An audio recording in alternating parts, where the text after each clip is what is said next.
Welcome to the ThePolyNation podcast with your host, Fernando. The following is a conversation with my friend Leslie, who is a postgraduate student at California Polytechnic State University in San Luis Obispo. She's studying taxation, getting her master's in it, got a bachelor's in business administration, and focused on accounting. Now, besides her professional credentials, she is a driven person, a person that goes after what she wants, a person that knows what she wants and wants the best for those around her. Oftentimes, her stubborn nature in that regard, for going what she wants, makes our personalities clash. But that's only human nature. And I believe that that's what makes our conversations valuable, as we don't always agree on topics. It helps me develop the right questions to get the right answers for the topics that I want to bring to you. Topics among which include taxation, the philosophy of relationships, the philosophy of love, what can go wrong and right in relationships, the art of a good conversation, among other things. You'll see me developing my craft throughout this conversation as the previous and the ones to come. If you'd like to follow me on my journey and you enjoy these conversations, consider subscribing. Hit the subscribe button below. At ThePolyNation is going to bring to you the stories, the ideas of humans such as myself, my friends, my colleagues, and hopefully random people that I meet. If you want to follow my social media, TikTok is where I'll be posting the most at ThePolyNation. You can find all of the media relating to this idea, this endeavor, at ThePolyNation.com. And you can follow my personal social media, which I'll link in the description below. Now, without further ado, I hope you enjoy my conversation with Leslie.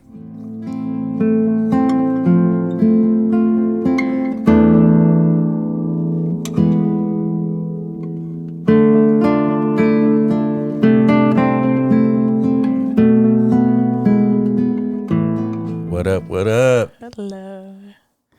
You ready? I'm ready. Born ready. I think so. I wasn't, but. All right. So, like I said, this is going to feel a little weird at first. That's how my cousin felt. You're going to feel like you want to talk a little bit different or a little bit more professional, or you're going to like try to think more about what you say. But eventually we'll just have a conversation. Yeah, well, that's what you want, right? Like, I don't have to act a certain way. Like, you want, Unless, what do you want? You want just something that's, I don't mind hearing, and something that's not going to, like, hurt your thing. Other than that, like, it's fine, right? hurt my what? Hurt your podcast. Or, like, hurt your image, I guess. I don't have an image. Or your audience. I don't have an whatever. image.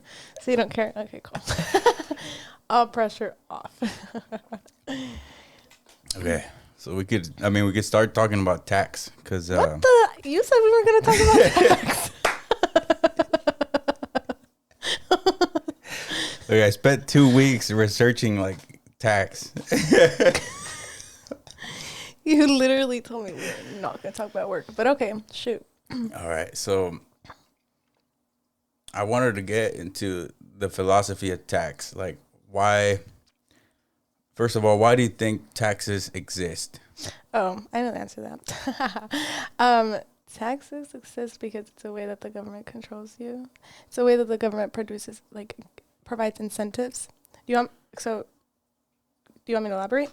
Yeah. Okay, so companies have all their numbers in, so by all their numbers, I mean all their reporting all uses GAAP, which is the like standards. The way that they have to report has to follow GAAP. And the way that the taxes get used are two different methods. The bottom line number that comes from your financial statement is not what we use in tax. In tax, we're going to use what the company calculated within GAAP and take away and add on. So it's a whole different, we use everything in accounting, and then we take it and then we say, well, yeah, that was an expense for GAAP purposes. Yeah, that cost you money, But for tax, you can't deduct that. And so that's what I mean by like, it's a way that because the government wants to say, well, hey, if you say like, if you do things that help the environment, we're going to help you out a little bit more. If you, I don't know, like if you qualify certain things, they're going to be helpful. If you do certain things, they're going to be hurtful. So, yeah. Yeah, so that came up in my research actually, because there was like obviously proponents of a flat tax, of no tax at all. Yeah. And against the flat tax, of course, is the fact that if you give sort of incentives, then companies have an incentive or like they want to do certain things that they otherwise wouldn't because they get a certain incentive. Right. And a lot of those things are aimed to give back to society.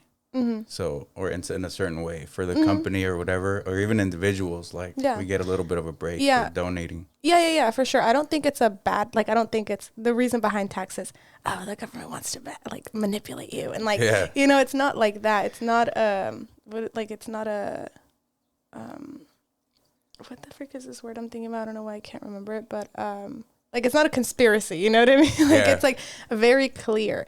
The thing is, it's not for your typical individual to understand, but it's because there's been so many changes. It's because people don't agree with it, and we've made changes on changes on changes. Like the amount of court cases around tax are extensive, and that's because sometimes the own people that wrote it, not that they didn't understand what they were writing, but they didn't understand to the extent that it was going to apply. There's so many, when you have a law, it applies to many different things. Like they didn't think it was going to proliferate to other areas of society, or what do you mean? No, I mean that when there is, so for example, it's the same way with law. Tax is law.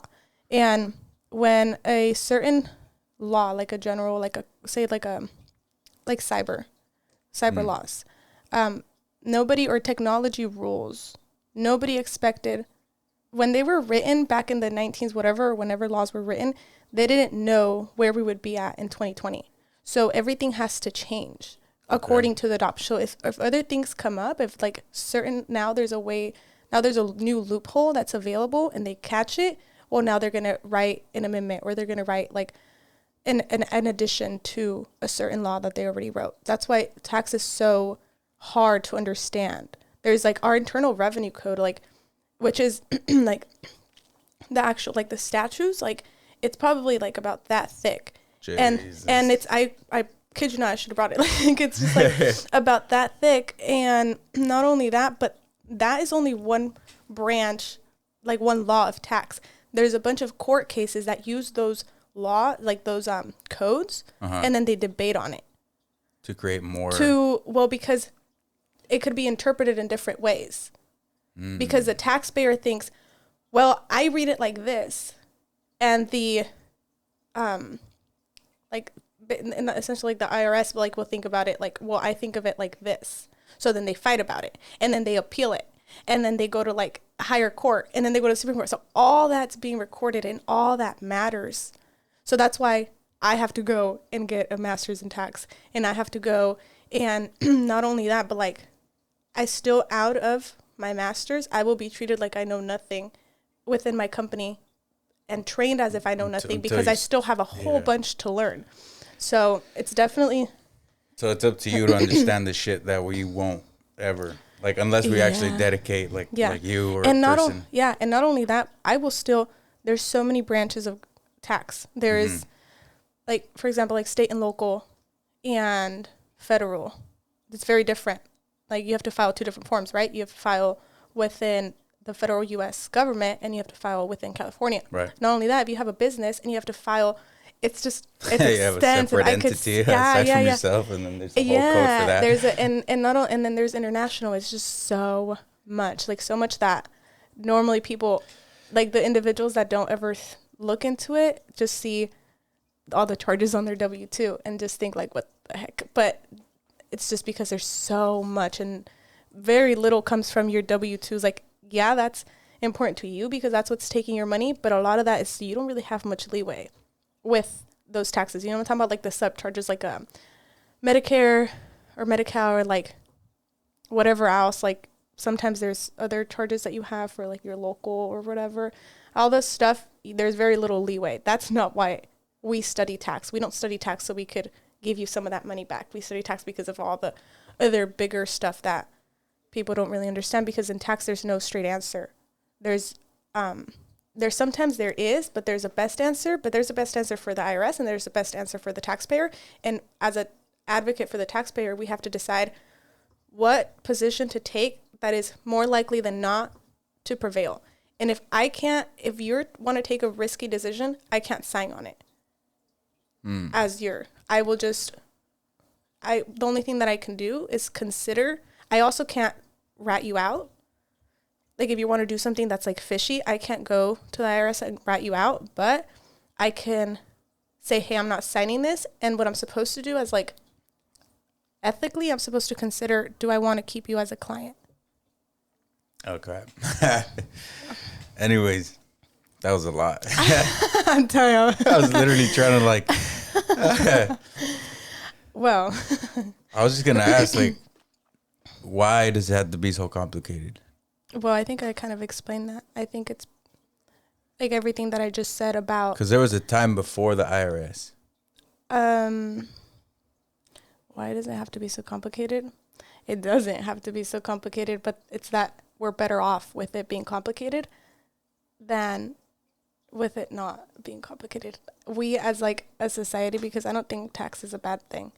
So it's like if we were to not make it complicated and do a flat tax rate, we would throw away a whole bunch of work that has been done, both in favor of the taxpayer and in favor of the society as a whole. Because I think the government essentially is representing a society as a whole. How do you do your taxes? You file them. I don't know. Go to the IRS and look at the instructions. There's a whole bunch of different ways. How do you do your taxes? I normally do, the past couple years, I've been doing TurboTax and then my Free Tax USA. So I'll go on both because sometimes I get like a little spectacle and I want to see if I'll get a different answer. And TurboTax is there's so much like AI, artificial intelligence, and it's very like animated almost, I want to say. Like it's so colorful and sometimes it's hard. Like I make a mistake and it's hard to just like go back. Or I want to try out like, what if I put this number instead of that number? And TurboTax doesn't let me just go back exactly to where I want to go back, change that number, and then come back. It's like sometimes I just have to start over. Maybe I'm just not smart enough. I don't understand how to do that in an easier way.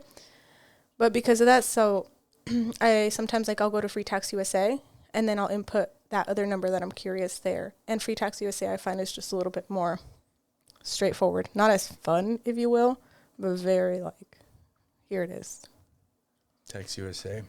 Free Tax USA. I use Free Tax USA. Yeah, I use TurboTax. I've been using it for like the past 2 years. But for like before, I didn't have any investments. I didn't have anything else. So like this year is going to be interesting to see the integration. Between like the different investment apps and like I forget what form it is for like crypto and stuff to like report it. But yeah. See, crypto is like another thing. We didn't have crypto a couple years ago. So now what does the government have to do? And like the treasury, now we have to go in there. As if I were like, had anything to do with like regulating it. But they have to go in there now and see, okay, what's going on. There was actually like you were listening to it. Yeah. And that has to do, what was it, like a hearing of the board of the crypto how or to something? best regulate it. So that comes about because there's changes in our society that regulators have to adapt to. And then now that just makes it, guess what, a little bit more complicated. Now, guess what? That's why we have jobs. That's why like accounting is such a secure job, especially tax. That's why whoever says eventually there's going to be like a remote system that's going to take over your job. That's me. That's what I say all the time. No, it's too complicated. We're not going to get into it unless you ask me about. We've already had this conversation, but it's complicated, and that's an example why. Yeah. How far did you study like the history of tax at all?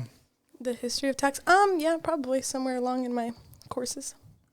Yeah. Because like we used to not have tax. I know that. And then it started off. Go ahead. Go tell me your research. yeah, so it was the original, like the president that implemented the IRS and federal withholding in general was Abraham Lincoln because of the Civil War, basically to pay for it. And his thing was like, we'll get rid of it once the war ends. And he did. Other presidents in the future said the same thing, but they didn't get rid of it. They never got rid of it. Did you find, or did you run into research about how it was optional? Tax used to be optional. I'm pretty sure you could, if we had a Jamie in here, we could have him double check that. But I'm pretty sure it used to be optional. Optional? Yeah. And then eventually it became mandatory. It was like pretty much only the wealthy paid tax is what I came across up until like after World War II. Maybe that's what it was. It was like you had to make at least $3,000, which back then was like you had to be a millionaire to even pay tax. So it was like almost nobody paid tax, at least federal tax. Maybe. Can you look it up? Can you just look up, was tax ever voluntary? And then another thing why we have our jobs is because Google sucks for tax research. I had a whole class on tax research, and tax research is something that's very technical, very advanced, very like it's hard. This is from TurboTax. It says, although the U.S. tax system is voluntary, failure to comply carries stiff penalty. Exactly. You see, we have no straight answer. It's horrible, but yeah. Well, I'm not going to go into the IRS site. Yeah. But anyways, I really wanted to get into more like the philosophy of it.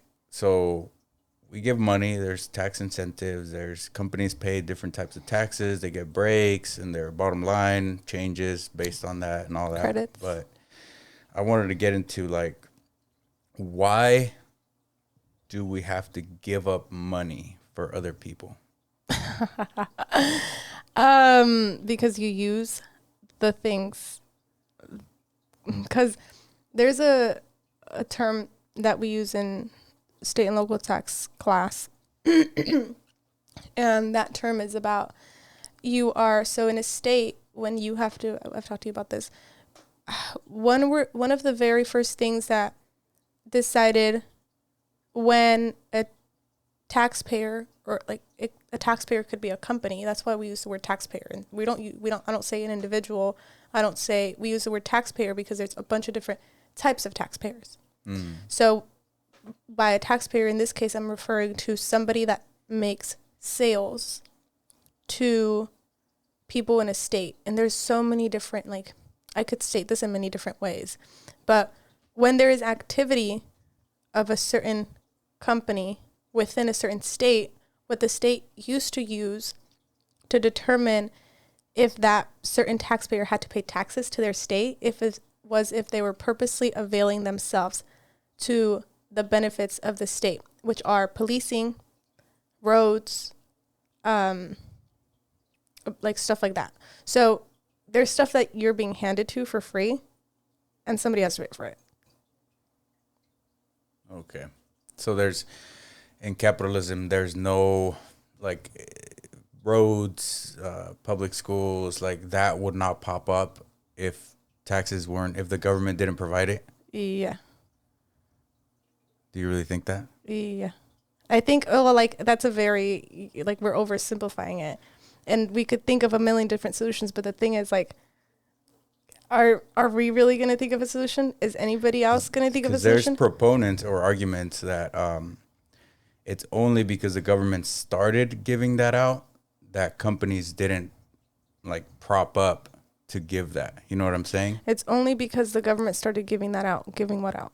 Like building roads and like making public like systems and stuff like that. So you're telling me, no, nobody's going to want to, I don't take my money and fix my roads. But what I'm saying is like, why wouldn't there be like a privatized system? Like a company that builds roads, a company that builds. But that's probably, there's companies that build them and then they get contracted by the government. It's not that they're not, all the employees, there's a lot of private companies that end up getting paid money by the government, and doesn't mean they work for the government. It means the government is one of their customers. Well, that's what I'm saying. But why does the government have to be the customer? Why can't? Well, are you gonna do it? Are you gonna take care? Like, are you gonna take a group of people and put them together and decide, hey, let's build a road here? If it was necessary, I think it would pop up. Yeah, to you, because you're a smart person, but not everybody's smart and not everybody cares. And that's where, like, what was it? Like, free riders or whatever? There's a word for that. We use that. That's why. Like, because somebody has to take charge. And it's not going to be individuals to do it. We don't have the power to do it. But there's a product for almost everything. Right? Okay, so what's the product? So what's your suggestion? What do you think? But why do you think? I'm asking you, like, if. But why do you think that there is a way that we can have all the benefits that we're getting, all the stuff that we get for free? Yeah. Or even like, like, you might not get this for free, but there's people that get electricity, like they get like electricity cheaper. Right. They're like, I'm trying to think of all this stuff, because I mean, I'm not saying the government does all that for you, and I think then, like, if we start going down this road, we're gonna go down the road of like getting very political and getting very much into, oh, you know, we're paying for the welfare and they don't work, or like, you know, just like stuff like that. Like, I don't want to get into that argument, but I don't even know where I was going with this. I think just the fact that there's a lot that we're already you can't teach an old dog new tricks. So wait, ask your question again, because I don't want to track back to whatever we're talking about. What I'm saying is, okay, the government contracts these companies. It's in essence like one of their customers, and it's for the benefit of the people, so we could drive on the roads for free, type of thing. Well, it's not just for the benefit of the people, but it's also for the benefit of them, if that's what you want to say. Well, for the benefit of the company, right? But if there wasn't, no, well, I mean like the benefit of the government, I guess. Like, okay, government entities use the same roads that we do. Like the people in the government? Well, they're people, and okay. I just wasn't sure, like, if you were being selective with. Well, no, not really. But what I'm saying is, like, there's like superstores, right? And you go buy groceries, and there's like, why wouldn't there be the same thing without government for roads? Like companies that just. I'm trying to understand your imagination. So there's clearly, like, in your mind, there's a slight possible solution. So why don't you tell me? Well, it's not a problem, nor should there be a solution. I'm asking, but like a different perspective. Yeah, the perspective is, why does the government have to subsidize things like education? Why can't there be companies that, for the benefit of the people, profit off of people to create systems of education?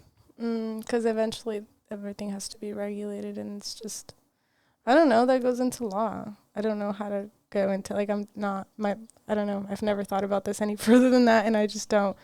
There's certain things that to me are just very much out of control, like COVID. Like, we could sit here and talk about COVID, and it's just like, why is COVID so dang complicated? I don't know. I want somebody to fix it, but can it be fixed? Like, it's the same thing. Like, I understand that a lot of, like, common people think tax is a problem, and the government taking money from people is, or not the ideal situation. How is there another way? But to me, it just thinks you and I could probably, like, you and I are smart enough, like, to maybe, like, sit here and think of a very horrible plan, but a plan that could be made better and better and better when it gets reviewed by smarter and smarter people. It will be broken.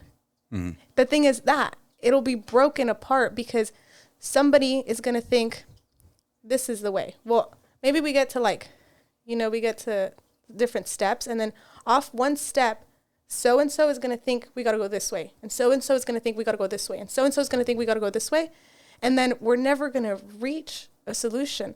And so because of that, I don't, like, there's so much more things that we have control over, and I don't think that it's not something that I'm going to, like, break my head about, and I don't think it's something that like anybody should really break their head about, because we're so, like, powerless to something like this, you know. And it's just, you know, that's fine. I'm sure a lot of people think that way. Most people think that way, like, oh, they're taking care of it, that's fine. Well, it's not just that, but, like, we should be alert, we should know it, we should, because that's how maybe we can like when new laws come about, right?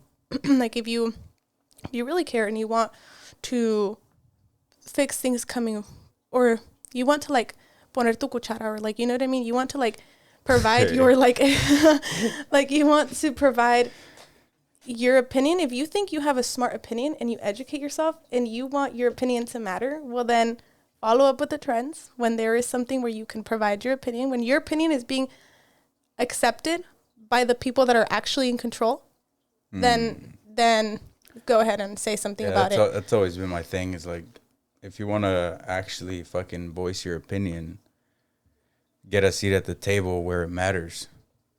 Because otherwise it's just blabbering. Yeah. You know? Yeah. But yeah, I agree with that.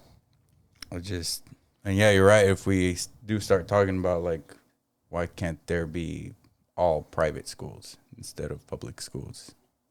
Then that gets into like, well, this capitalism is not perfect, because private companies are not incentivized enough to make a large scale system that spans every state.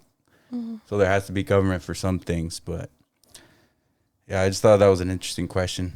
And taxation is not theft. That was going to be another question that I had for you. You obviously don't think it's theft. I mean, sometimes like, shoot, I think that whenever I see my paycheck, I'm like, damn, like, but it's funny. I've seen something, I don't know, but I don't know if you've ever seen this, but it was like an Instagram post or somewhere where it was like, dang, like I saw my paycheck and all I could think of was like, the government wasn't right there working for that money. And then there, like somebody like replied to it and was like, dang, you were driving on those roads. And did you think, damn, I had no partship in building those roads? Yeah. You know what I mean? Yeah, and in places like Mexico and stuff, like a good highway, you have to pay to go through it. Here too, but it's like almost never. Dude, I think if the people in Mexico all agreed to pay a smaller amount, not even that, if Mexico just said, like, can we cuss here? Yeah. If Mexico said, like, fuck it, I'm going to make everybody pay this much more off their paycheck, which I'm sure they have to have a system, like, you know, they have to get paid through, like, they have to pay taxes or something. So, like, I'm sure if that was the case, if I had the opportunity to make that decision and say, charge the people a little bit more and fix all the roads, I would love that. And I'll do that in a heartbeat. The roads over there suck. Like, I'll do that in a heartbeat. There's so much, we have so many good things that a lot of people don't realize. Like, if you want to sit here and like, if anybody here wants to argue with me about it, you want to argue that we're not privileged, go down to Tijuana and go check out the freaking houses that look like cardboard houses that don't have roofs on them. And you know why they don't have roofs on them? Because a house in the United States, we don't see that because a house in the United States will never pass the code, like the health codes or the regulations or whatever.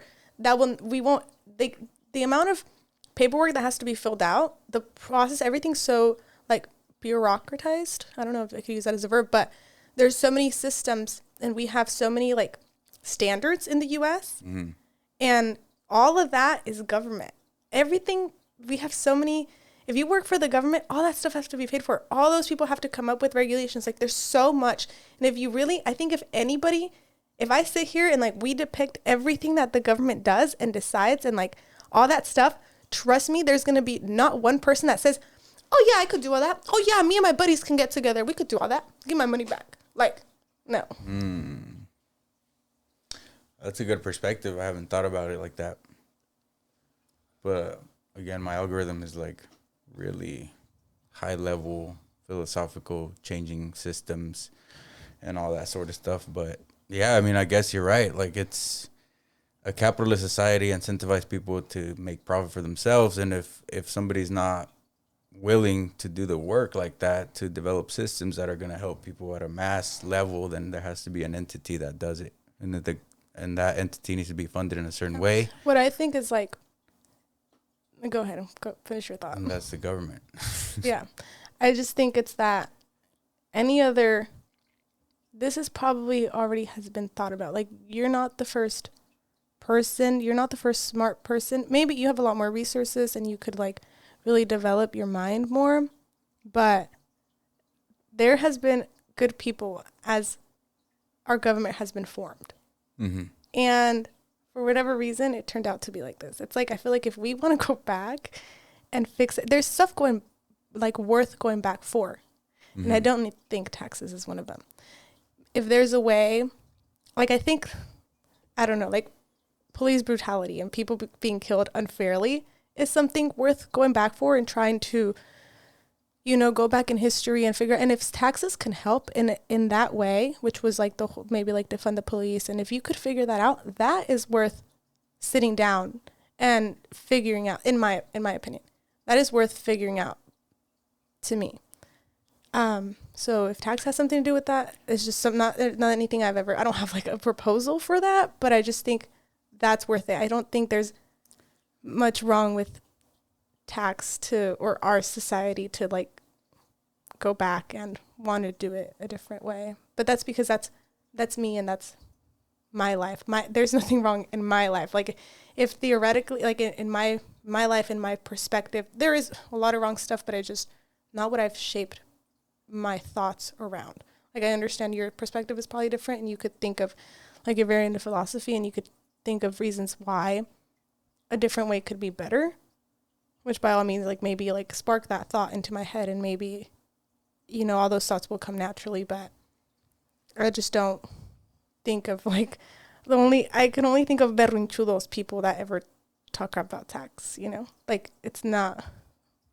And it's people that, like, bro, you've hardly paid any. If you would only know, like, your freaking $200 ain't doing anything. Like, what do you think about welfare?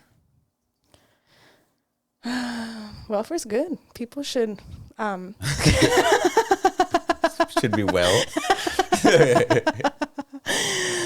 Damn. I don't know. What do you mean by that? Elaborate. Is there a point where like a government could provide so much that like it makes people lazy? Do you think that it disincentivizes people to work?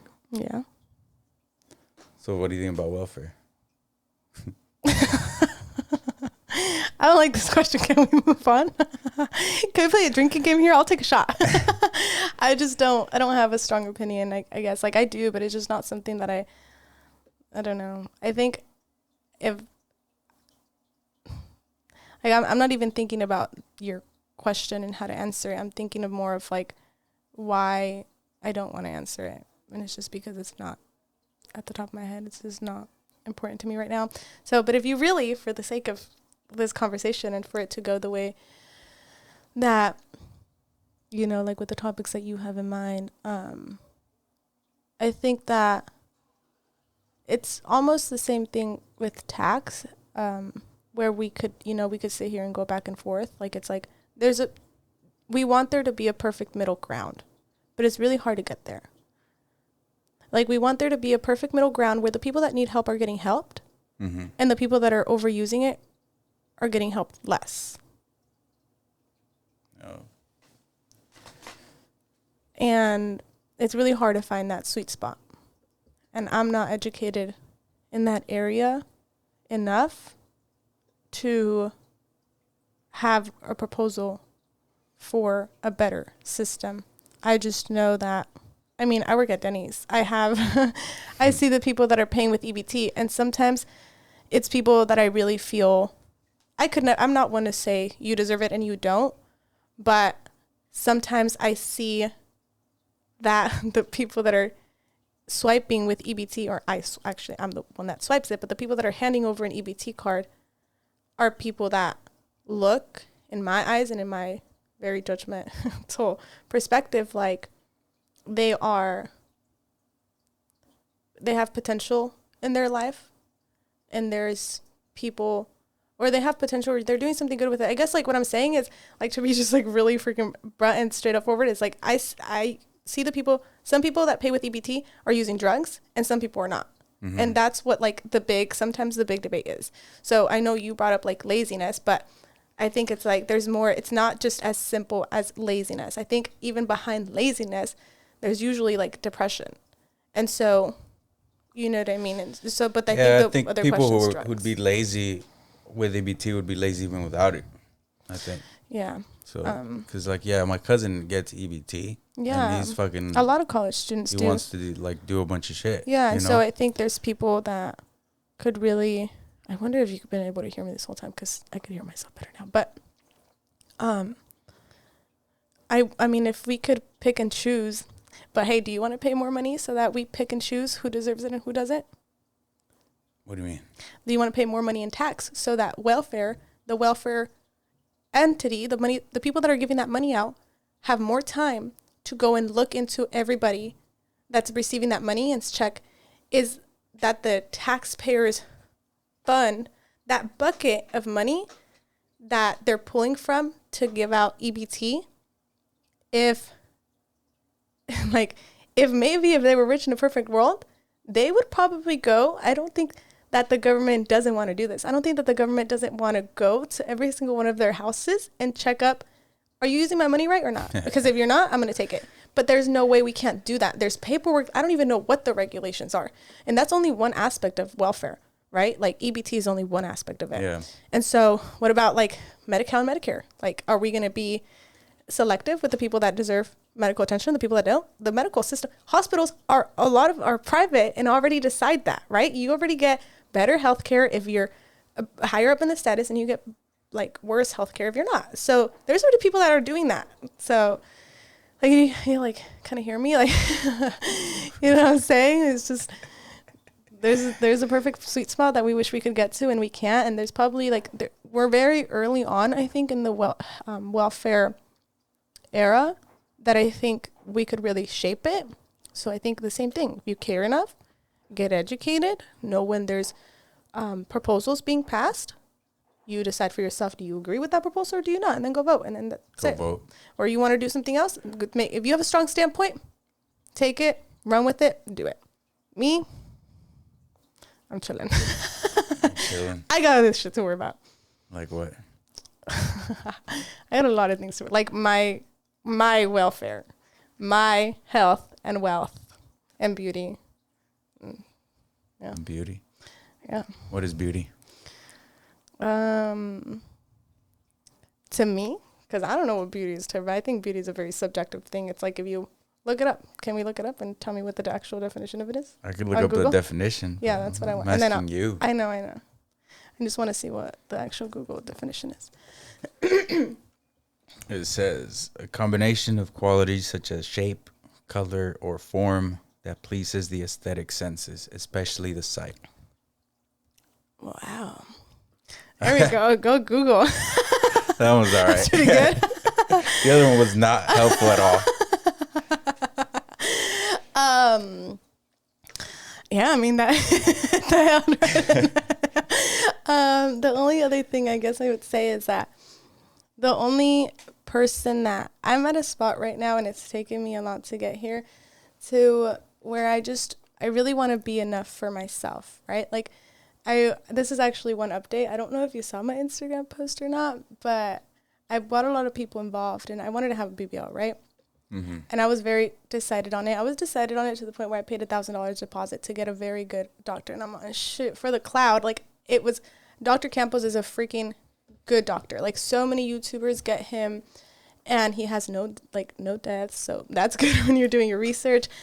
He definitely has the certifications and the credentials that he needs to have. And so my doctor was right there, my location, right by my house in Mexico. Everything was planned out. I was so sure of it. Paid money. I don't know if I already said this, but I paid my deposit. And it was supposed to be last December. Mm-hmm. And then at la mera hora, I just thought I don't want it because I thought I wanted to do an internship. And that was kind of there was probably more reasons, but that was the main thing I said. I don't have time for the recovery.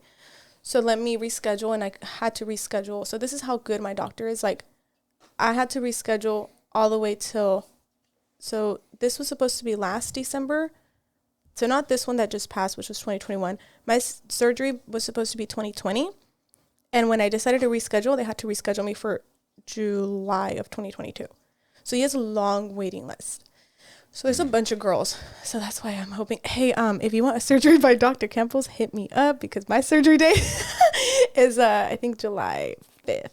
But I think you already have to be scheduled by him. So what I'm trying to do is get my $1,000 deposit back because I decided not to go through with it. How come? And that was very recent. I'll tell you the reason that I gave Instagram is that I've decided to fall in love with God's craft.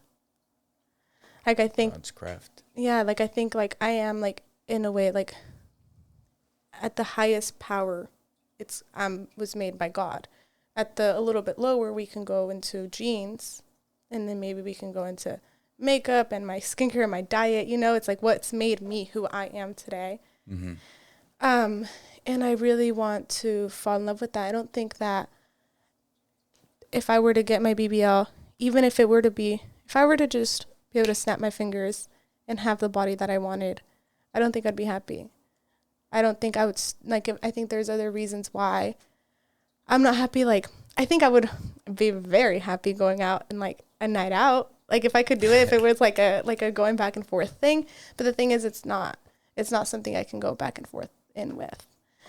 So it's like, God, like that would be like, that's probably the hardest answer you've asked me, where it's just, so much. So because there's so much to think about. And at the end of the day, because you're not the only person, I got so many people involved. I got so many people's perspective. Mm-hmm. That's why I decided to make an Instagram post. And did you see it or no? No. Can I show it to you? Sure. Okay. Shoot, I don't know if it's going to see this, but they're going to be like, oh my God, here's it. Like, I'll just show you. You could just, I posted it, so. But this is what I posted. Instagram is and so what I like made like a very like hard post. Like that's a very like, I don't know what you would call it. Like brave. Okay. And so.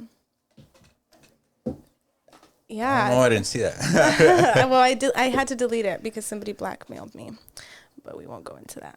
In a good, like, not in a bad way. Like, it was like, somebody sent it to my mom.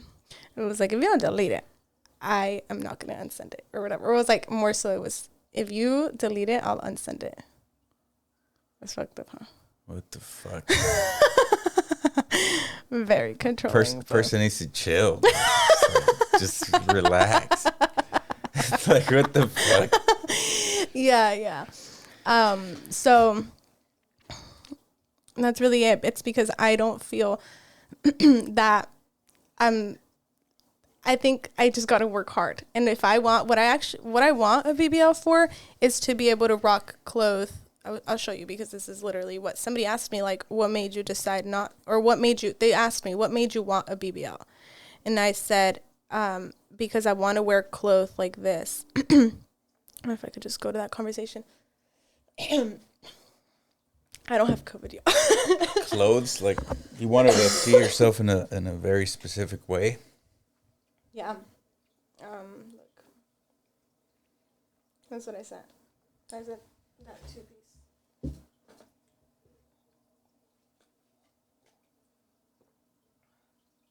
And I said I want to wear clothes like this, and I want to feel like that. Yeah. Because like it's boss, you know, it's bomb. Like a body like that is really good, but that's just, the thing is, I work so hard to cultivate other areas of my life, and that's what I showcase. That's what I have to offer. Right? Like, it's just like, I think if I wanted to go a different route in my life, if I wanted to be an influencer, or if I wanted to be a stripper or be a model, then then that would be very important to me. For my career, for what I've invested myself, and for the type of person that I want to be, I don't need to be what do they say? 60, 30, 90, or whatever. I don't need those measurements. And then guess what? Like, I think I have a good starting point.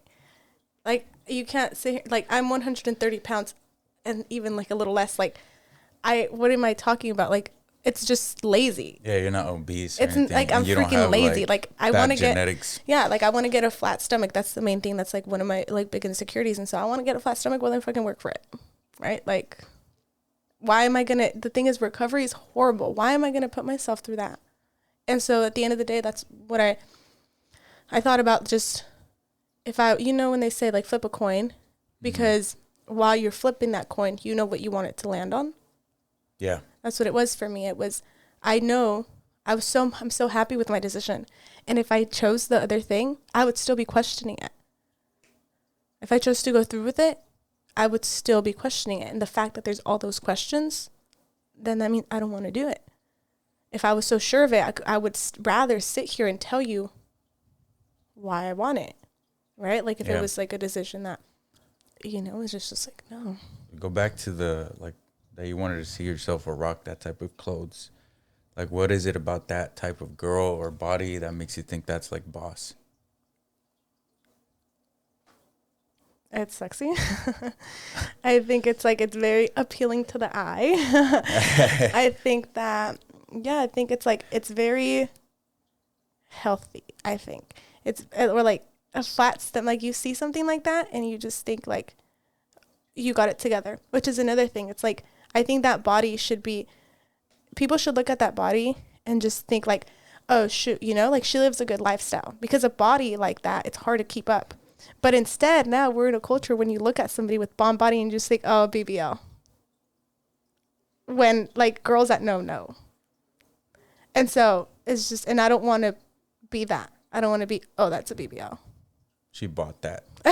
Not just like that. It's just not even just, I guess it's just like you, but it's not fair to the people that do go through with the BBLs, right? Like, because they just think, you paid for it. Like you worked hard for your money. That was my other, like I could sit here and also advocate for the other side because that was what I wanted. So I can't sit here and like be hypocritical. It's just not what I want for me. But for the girls that, if looking like that is important to you, if you think it's worth putting your body through trauma, not every single girl, but there's some underlying fear of not waking up.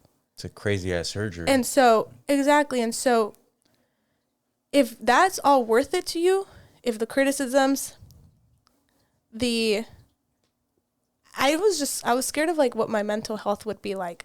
I was scared of regretting it. Like, imagine I look at myself in the mirror and I just think like, I'm not happy.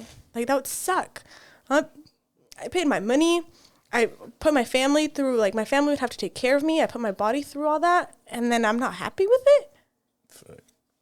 And so it's just, no. And if I were to want that, like maybe in the future, like I will want it. But once I'm happy as is, if I'm happy as is, if I put in the work, if I'm enough for me, then I'll go through with it. Then it'll be like a plus, you know? But but not right now. Like right now I'm not happy. Like I'm working out and I'm working on it. I'm trying to get there.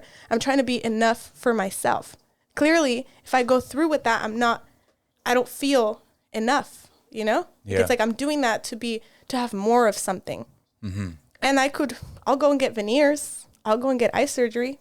What's a veneer? Veneers, they're I think, I've never actually looked into it, but they're like a fake tooth that goes over your real teeth. And I think they drill down your real teeth and they just look really freaking nice. But they're like fake teeth eventually. Just essentially. To perfect your teeth line or what? Yeah. Like your teeth line, the top, like oh shit, bigger. Make everything, bro. Make everything. And that's the thing, it's just, and once you go down, a lot of people say this, like once you go into that whole thing where you want to have surgeries, it's an addiction. Like it becomes an addiction for people. It's like now you want to go, and now you, le perdiste el miedo. Like now you want to go and do more and more and more. And, you know, you want to. And so, and I've seen it. Like we know, like me and my friends, like one of my friends that has gotten like some work done. It's just, that's what she was warned about, you know, by like somebody who's obviously opinion she respects. And I think that's something that she is on the lookout for. Just like any other kind of like addictive decisions. Yeah. Drugs, same shit. Yeah, because there's so much. I mean, girls and like go and get lip fillers. That's very, very, very, very, very freaking common, and that's distorting God's craft essentially. But that's something that's gonna dissolve. Like that's something you put a little numbing cream, and you don't like it, go dissolve it. Yeah, a freaking BBL. It's just like, oh, you don't like it? What, you want me to now take the ass out of your fat that I put in and put it back in your stomach, or what? Where's the fat gonna go? Yeah, it's just no. Yeah. Well, I'm proud of you for that. It's like I never like had an opinion when you told me about it. Like a real opinion, I never really had it. I'm like, well, she's gonna figure out what she's gonna figure out. And like my biggest thing is like just be happy. Yeah. Whatever it is, just like make sure you're happy. I think underlying decision is I just didn't feel like I was gonna be happy. That's my simple, truthful reason. But I think that's valuable, all the stuff you said about that. Like, I'm not a girl, but definitely as a guy, there's a lot of other crap like biceps, muscles, like all that sort of stuff. Not only that, it's just I didn't let myself go into the rabbit hole of what would a man think about me, but I'd lie to say if I didn't think about it. And I think I've discussed it with the people that love me and are honest, like the men in my life that are like honest. And you know what's so funny? My ex-boyfriend, which is a person that I consider to be with, like as my life partner, he he was like very supportive of that. Not only very supportive, as I know he would want me to get it. That's kind of weird but it not in a bad way. Like I'm not saying that like as in a, like I'm not enough for him or whatever, but I'm saying that was never, if anything, that swayed me into getting it because no le iba a dar asco. Like I didn't feel like, I felt like, oh, he wants me to get it, or like he's okay with it, right? It was more so. And so that wasn't the man whose opinion I was scared of. I was scared of other opinions of other men. Like I didn't, because you might not have like an opinion on it, but it might be a man whom I respect and I want their respect, and they might lose that respect for me because of that. And it's something probably wrong of them to lose their respect, but maybe not. They might not lose their respect for me, but their first impressions would be different. And your body, the way that you look, is the first impression you have for people when you meet them in person and they see your body. And so I've always pictured this. I've never said this out loud, but I've always pictured me walking into a room as a woman into like a corporate office meeting, or like a meeting with my client, and the kind of clients that I'm potentially going to have are big clients, right? Like the company that I'm, like Grant Thornton, they're good, please clap that out. I'm just kidding, but that's the company that I'm starting with. The clients, I believe are clients that are the Fortune 100, or no, Fortune 500. They're like, so the Fortune 500 is, I believe, those are the clients of the Big Four, and I think we might have Fortune 500 clients, but I think we're the ones like middle tier. Point being, the kind of clients that I'm going to have are going to be the representatives of rich companies. Mm-hmm. And I don't want to walk into what women fight for is to be respected, I guess, in a way, like to not be undermined because we're women. Mm-hmm. And I'll be damned if like I'm undermined because I got a BBL. Like but that's why I wanted my BBL to be natural and all that stuff. But like that, I just always picture that. And sometimes I would like picture myself like walking in with like a big old booty, like, and just like completely like, I don't know, just completely change the tone of the environment around me.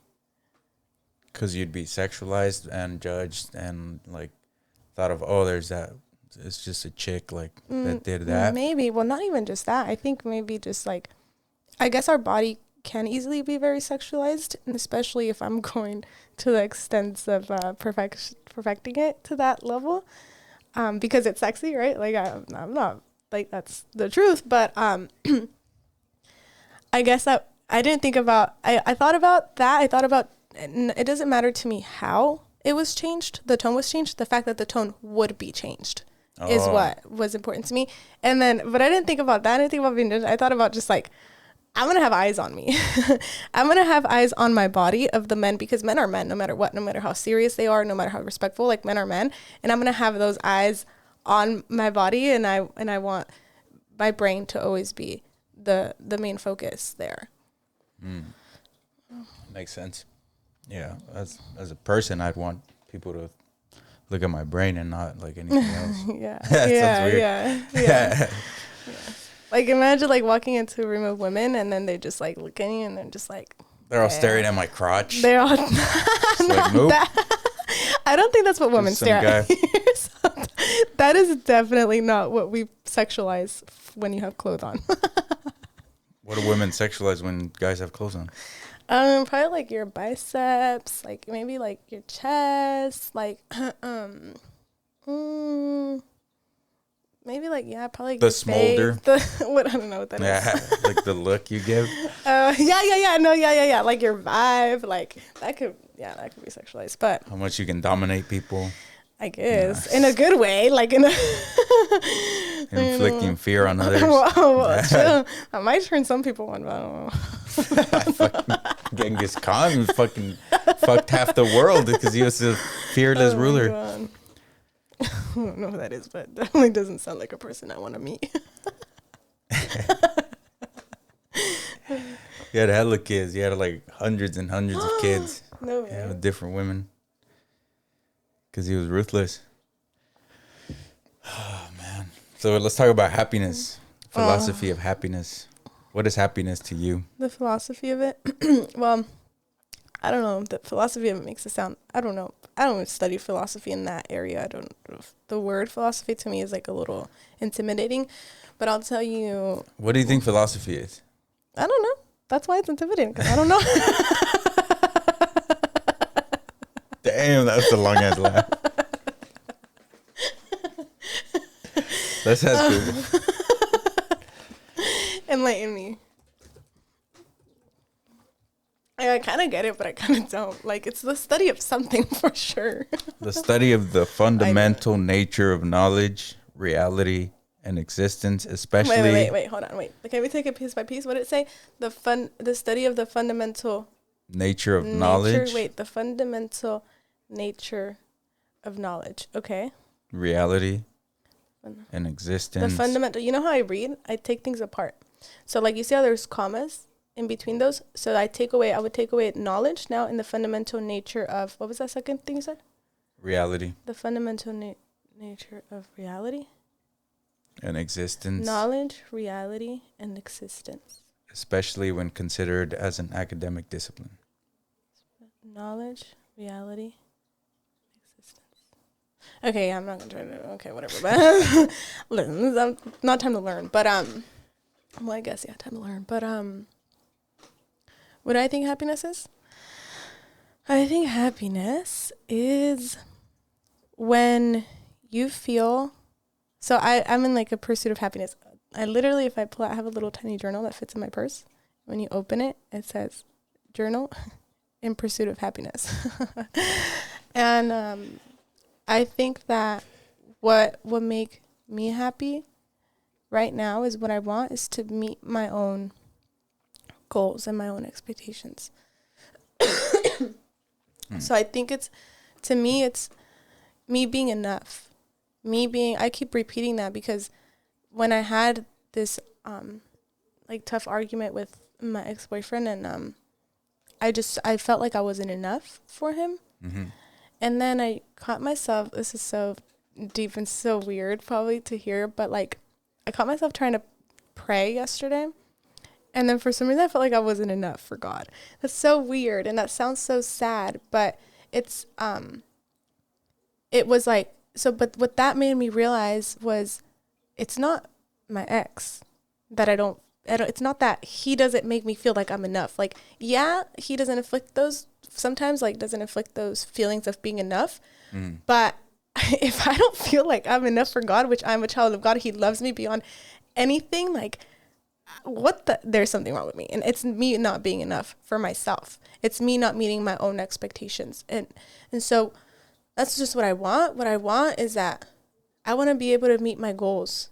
And to meet my goals, I want to meet, like, I don't want to die thinking like, oh, she was capable of so much more. And the only person thinking that is me. Yeah. The only person that I have the highest expectations on myself than anybody does on me. I know my family is like so happy for me wherever I'm at. My dad would always tell me this, so I don't know. Like, I'm really trying to understand where this feeling comes from, because my dad would literally tell me this. Aunque estés burrita, yo así te quiero. Like, he would never like get mad at me for a bad grade. I had horrible grades in high school. Like, nobody ever judged me for it, and so I want to figure out what in my subconscious is doing this, because everybody around me, like I have so many loving people and so many good people around me, and like I really I do give myself credit for working on my relationships, for never letting them go, for trying to be like a good friend to people and trying to be like a good family member and a good daughter and all that stuff. And so it doesn't come from them and from my conscious. I couldn't find anything if I tried. It comes from my subconscious, and I don't know where it comes from. And so I guess that's like a long-winded for what would make me happy. Something's pushing you to do more. Yeah. To find that happiness.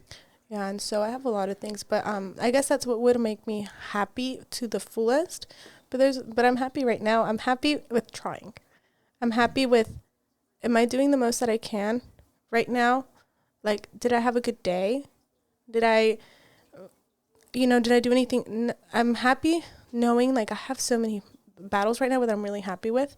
Like, it's Saturday and I'm not trying to go out. Yeah. And so that to me, and that's one of my goals. Like, one of my goals was to not waste my my time. I love going out and I love having fun, and I love drinking, and it's just like good vibes and without talking about the negative things that can come of that from the day of the event, is it takes up a lot of time. It consumes me, not just the day, that time that I'm spending going out, but I get tired. My sleep, first of all, I'm pretty sure you could look this up if I'm seeking any facts. This might be this one. Your body doesn't You don't get quality sleep, yeah. The same when you have alcohol in you.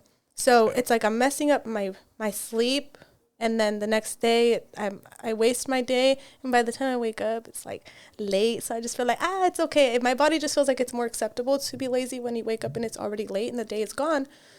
So then I waste my whole day, and it's just like sometimes there's stuff that happened that night that like even if I don't get like a normal cruda, you get like a cruda moral.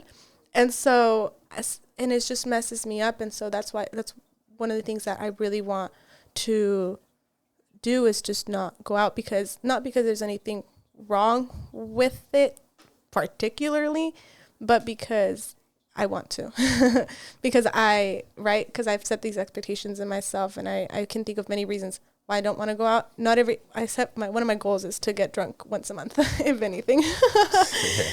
And so, but what I wanted to say was that there are things that make me happy though. That's, you know how we have that pyramid, the Maslow's or whatever. Hierarchy of needs. Yeah. But who is it? Maslow? Yeah, whatever. So at the very top is self-actualization. Yeah. And so that's where I'm at.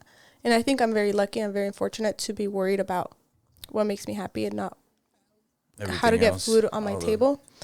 Yeah. So I'm at that part, and that's why I think I'm like really hard on myself, maybe. I don't know.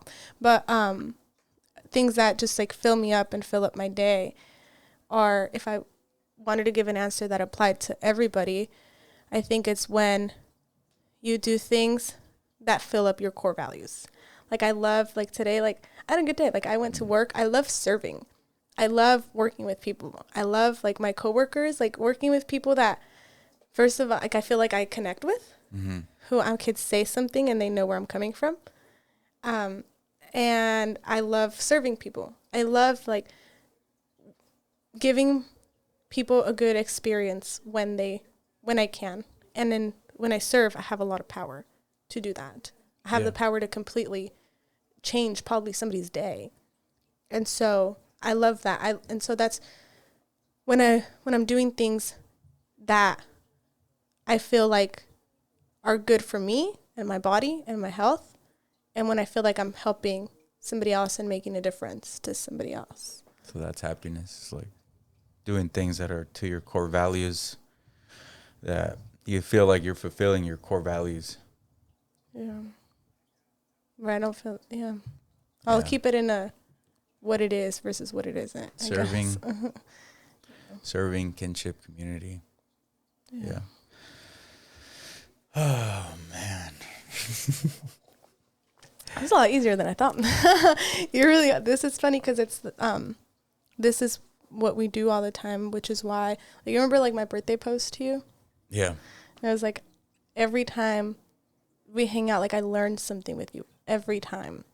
And I feel like if that's not... Thank you. You're welcome. That's literally my goal in life, is that. It's just to teach. Yeah. You still want to be a teacher? I'm doing that every day. I'm trying to learn as much as possible so I could like disperse whatever. Yeah. And like I may not have all the facts, but if I can give you something that sparks something and then you learn something off of that, then I'm already happy. Yeah, no, definitely. Sure. Is there another word for teacher? Like distributor of knowledge.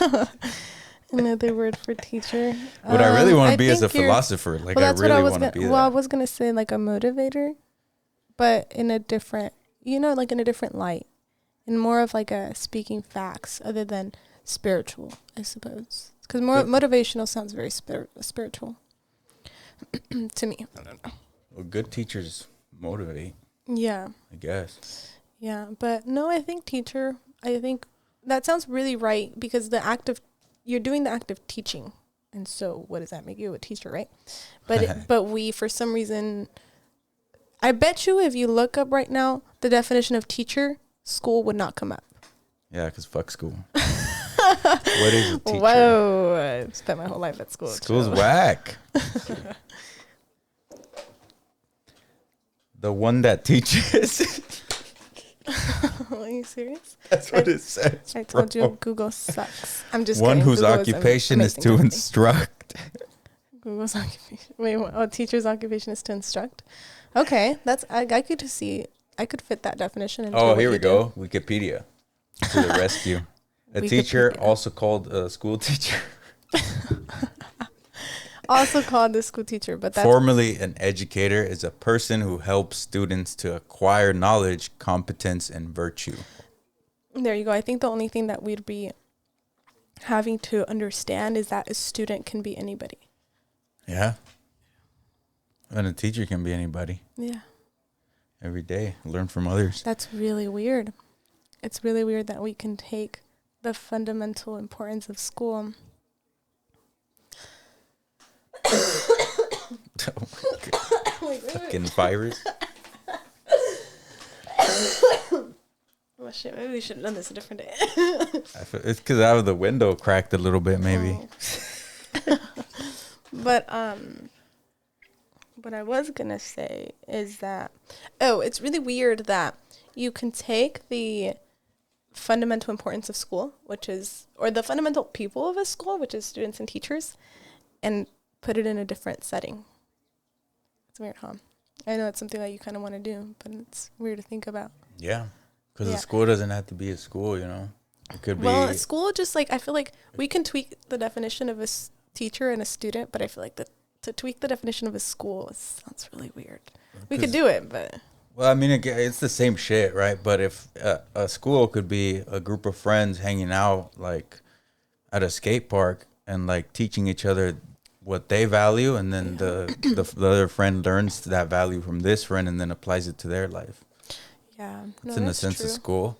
Yeah. Like, because a lot of people learn from the streets. Like, they don't learn shit at school. They never pay attention. Like, yeah. So, like, their schooling is way different. Homeschooling. Homeschool, park school. School is just acquiring knowledge. Yeah. I feel like. No, I agree. I just think that it's very easy to agree when you have a deeper understanding of it, but you can go tell somebody else that a school can be anywhere and they're going to be like, huh? I just got a deja vu. Of what? Of this. Really? That's weird. What the fuck? That's probably your desire to do it for so long that it's probably somewhere in your subconscious, like, this picture. That's me speculating, me trying to act like I know, but I don't know. Well, I think I've told you my theory on deja vus is it comes kind of from like the Buddhist philosophy of you don't really die until you finish what you started. So like you keep reincarnating and redoing it. Oh my God. Sorry, but I've just never looked at, it could be true. I've just never, reincarnation to me is just like, it's not something I can't say I haven't educated myself on it. So you do, and it does end, but only when you've actually fulfilled everything. I've just never thought about. There's so much that I need to educate myself on. Like I really want to. I was reading this book, and it talks about. It ended up going into how your brain has. It's so hard to understand to me. It's like about the like vibrancy and energy, and how you can really produce, like how can you can take something that's just a thought and make it into a physical reality. Are you talking about The Secret? What secret?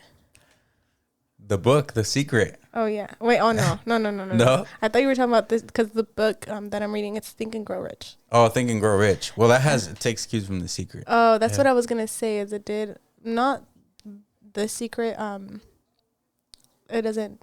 I haven't gotten to the point where it quotes the title. Manifestation. Yeah. Oh, yeah. But it did talk about something being a secret, and it was like, if you could discover the secret as you read, it's because you're ready, and if you can't, it's because you weren't.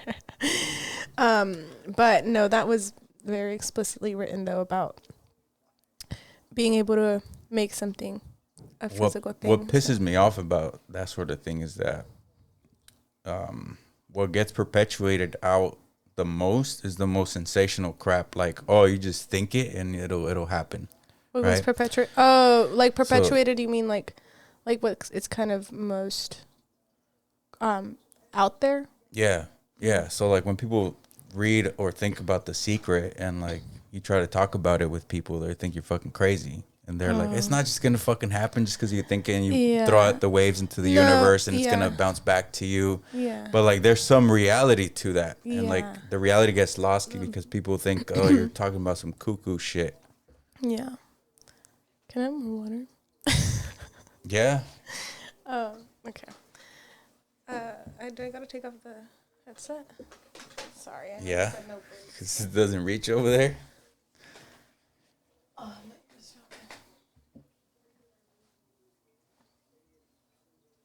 Remission, or is that what it's called?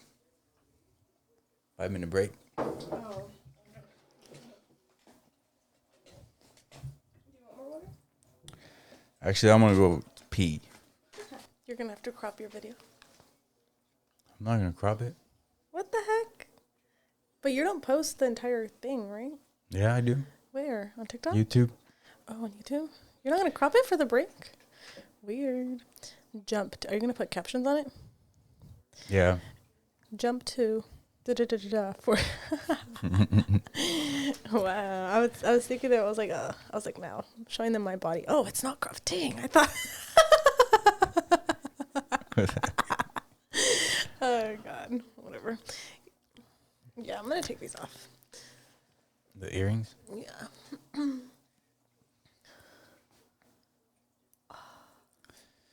I think my next question is, what do you think love is? Oh, that's such a cute question.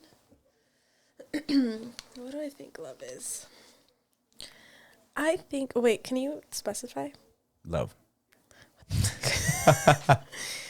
Well, I think that it's very... Without getting into the love languages, what do you think it is? No, I wasn't even thinking about that. Inception, its purpose. Conception, purpose. Neither of those. Like it's inception. Inception. Like, where do you think it comes from? Oh, I'm like, it's not conception at all. And what do you think its purpose is? Where it comes from, I think it comes from you building it. I think love comes from. I think it's very hard. I don't think anything comes from just cause. Like you don't love just whatever. Like sometimes it's a thing where sometimes you could love like when people get pregnant, like you love the kid even though it's not born, so it's kind of like it's not whatever, but there's no relationship. Well, there's your opinion on but kids. There's no relationship that has been built. That's why it was like hard for me to think about, because I think a mother's love for her child is very strong. And it starts from sometimes like the moment of conception. I don't know why these thoughts came to my head. I don't know if it's because you said the word that I thought was conception, but I think that So I think it's a relationship. It comes from relationships, I guess.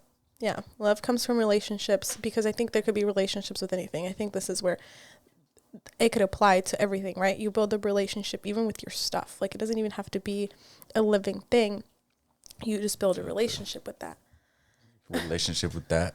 Yeah, you make those relationships, right? It's supposed to be a fountain, but that wasn't gonna work for a podcast. But I'm gonna have it there. Anyways, why? Well, because my brother gave it to me. To be a part of the podcast. Yeah. Yeah. And I like it. But maybe, why won't it? Why won't it work? Because of the sound? Because it's going to make a sound? Oh, well, get smarter and mute it. Figure out a way. I don't do that. Well, yeah, no, you can probably figure out a way to. Well, I can, and I know how, but it's very complicated, because this thing actually can record like what's called multi-track, and it picks up every single sound. Mm-hmm. But it ends up being a list of like 50 different like tracks that I have to go through. So it's just more work, basically, which I don't want to do yet. Gotcha. Maybe edit it. Edit the water coming through on the camera. It's really weird. It's really weird that that kind of stuff is possible, though. Like, it's really cool. Yeah. But it's real. Like, I tried it. I did try it, but then it ended up being like that. And I'm using DaVinci Resolve, which is a really powerful editing software, but it's really complicated too. Yeah. So like, I'm YouTubing a bunch of shit, and like, it's a learning process that I like that it's a lion, and it's like. Oh, yeah. I didn't even pick that up. Yeah. Cool. What did you see that TikTok? What if you were being an animal, what would you be? Oh, yeah. Are you going to ask me that? I just did. I don't know, dude. Fucking dog, so everybody loves me. I don't know. What would be your second pick? Cat, so everybody hates me. I like cats. I know, but so half the people. So I have some haters. No, I'm just kidding. I mean, but everybody has their story. But I don't know. I'm not into animals enough to answer this, and I think this one I would really have to think hard of, because I don't have a list of animals and their characteristics so in my. Think about it. I don't have that registry. What would be your first animal? I don't have that registry in my head. I could think of animals. Did you not go to elementary? Listen here, buddy. One of them's right there. I know, but I have to. Right, I know that's a hard question. I would have to sit here and really spell it out. You tell me. I would be a lion first. I would be an octopus second, and third, I'd probably be an eagle. Okay. Do you want to elaborate or no? Well, lion. So like I forget what the TikTok was, but your first pick is kind of like what you would want others to see you like. Oh, okay. The second one is what others actually see you like.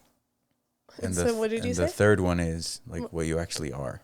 Other people. Oh, I do kind of see you like an octopus. I mean, I never thought about it that way, but I could. In the multi, the only thing I know.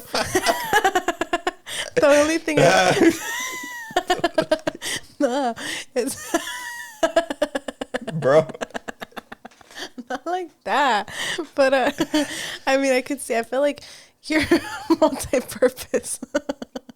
What the fuck? I think that I'm a multi-purpose. Yeah, no, I think that like I think you're like a, what do they say? A polymath. Jack of all trades. That's what this podcast is about. That's why I named it ThePolyNation. It's not because of poly. Oh. The polymath, the definition of a polymath. Oh, you know what was in the Think and Grow Rich book? A person of wide-ranging knowledge or learning. That's what a polymath is. Person of wide range. Okay. What was I going to tell you? Oh, in the book, it quoted like "learn by doing." I thought that was pretty cool. I was like, wow. I really like that about poly, actually. That's like the only thing I like about poly. Shut up! Don't debunk your. Give me that mug. That's the only thing I like about it is the motto. That's probably not true. That's probably the only thing I like about it. Oh my!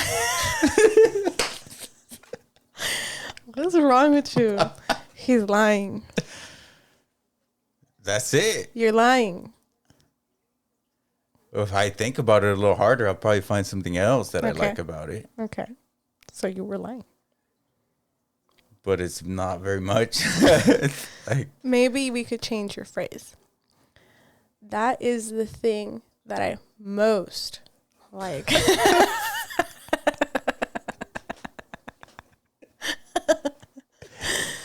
Oh, clearly. What a horrible alumni. No, I think it's really funny because you don't have that relationship with poly, but I think you're a good representative of poly. Even though I don't even think you want that label. I don't think you want to be a representative. I don't think you'll credit any of your triunfos to poly.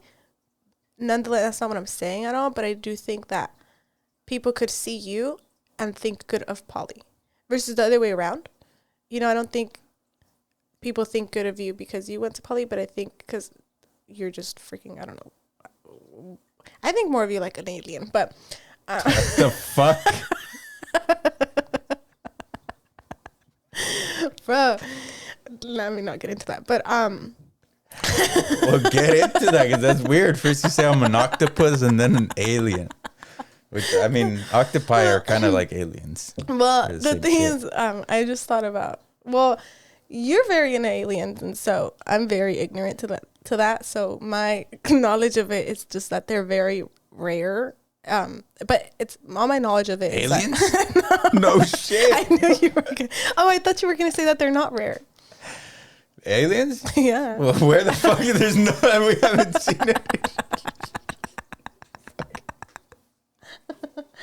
Oh god. No. Shit, I don't remember what I was gonna get at. The only thing I'm self-conscious about in this freaking podcast is my laugh. They're among us. No, what I was gonna say was that like they're weird, and I just think you're weird. I mean, that's the highest compliment that I could get is that I'm weird because like this. I'm glad because I don't. Wait, you know what's funny? These little antennas look like aliens. Right here. Oh, God.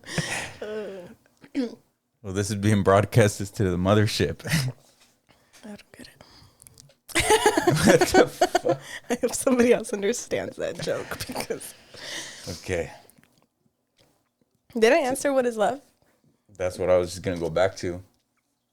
Well, you kind of mentioned relationships, and I think that's them. That's funny because my next question of after love was because I kind of think the same way too. It's like it's born out of relationships. I was just literally thinking that. But I don't think we create it. I think we find it. Oh yeah, for sure. I think it's a force somewhere. It's not. Yeah, I guess I could agree. Because what I was gonna say is that it can't be artificial. It's something that can't be forced. It's something that just comes, and it's weird because it's something so strong.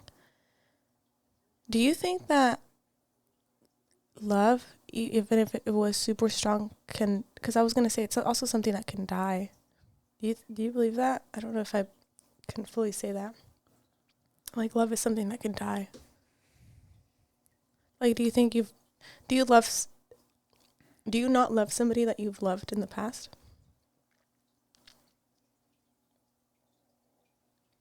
Oh, put me on blast right here. Shit. Yeah. That's a really good question. I can definitely answer it by saying. All of a sudden, you want to crop some stuff out, huh? No, what do you mean?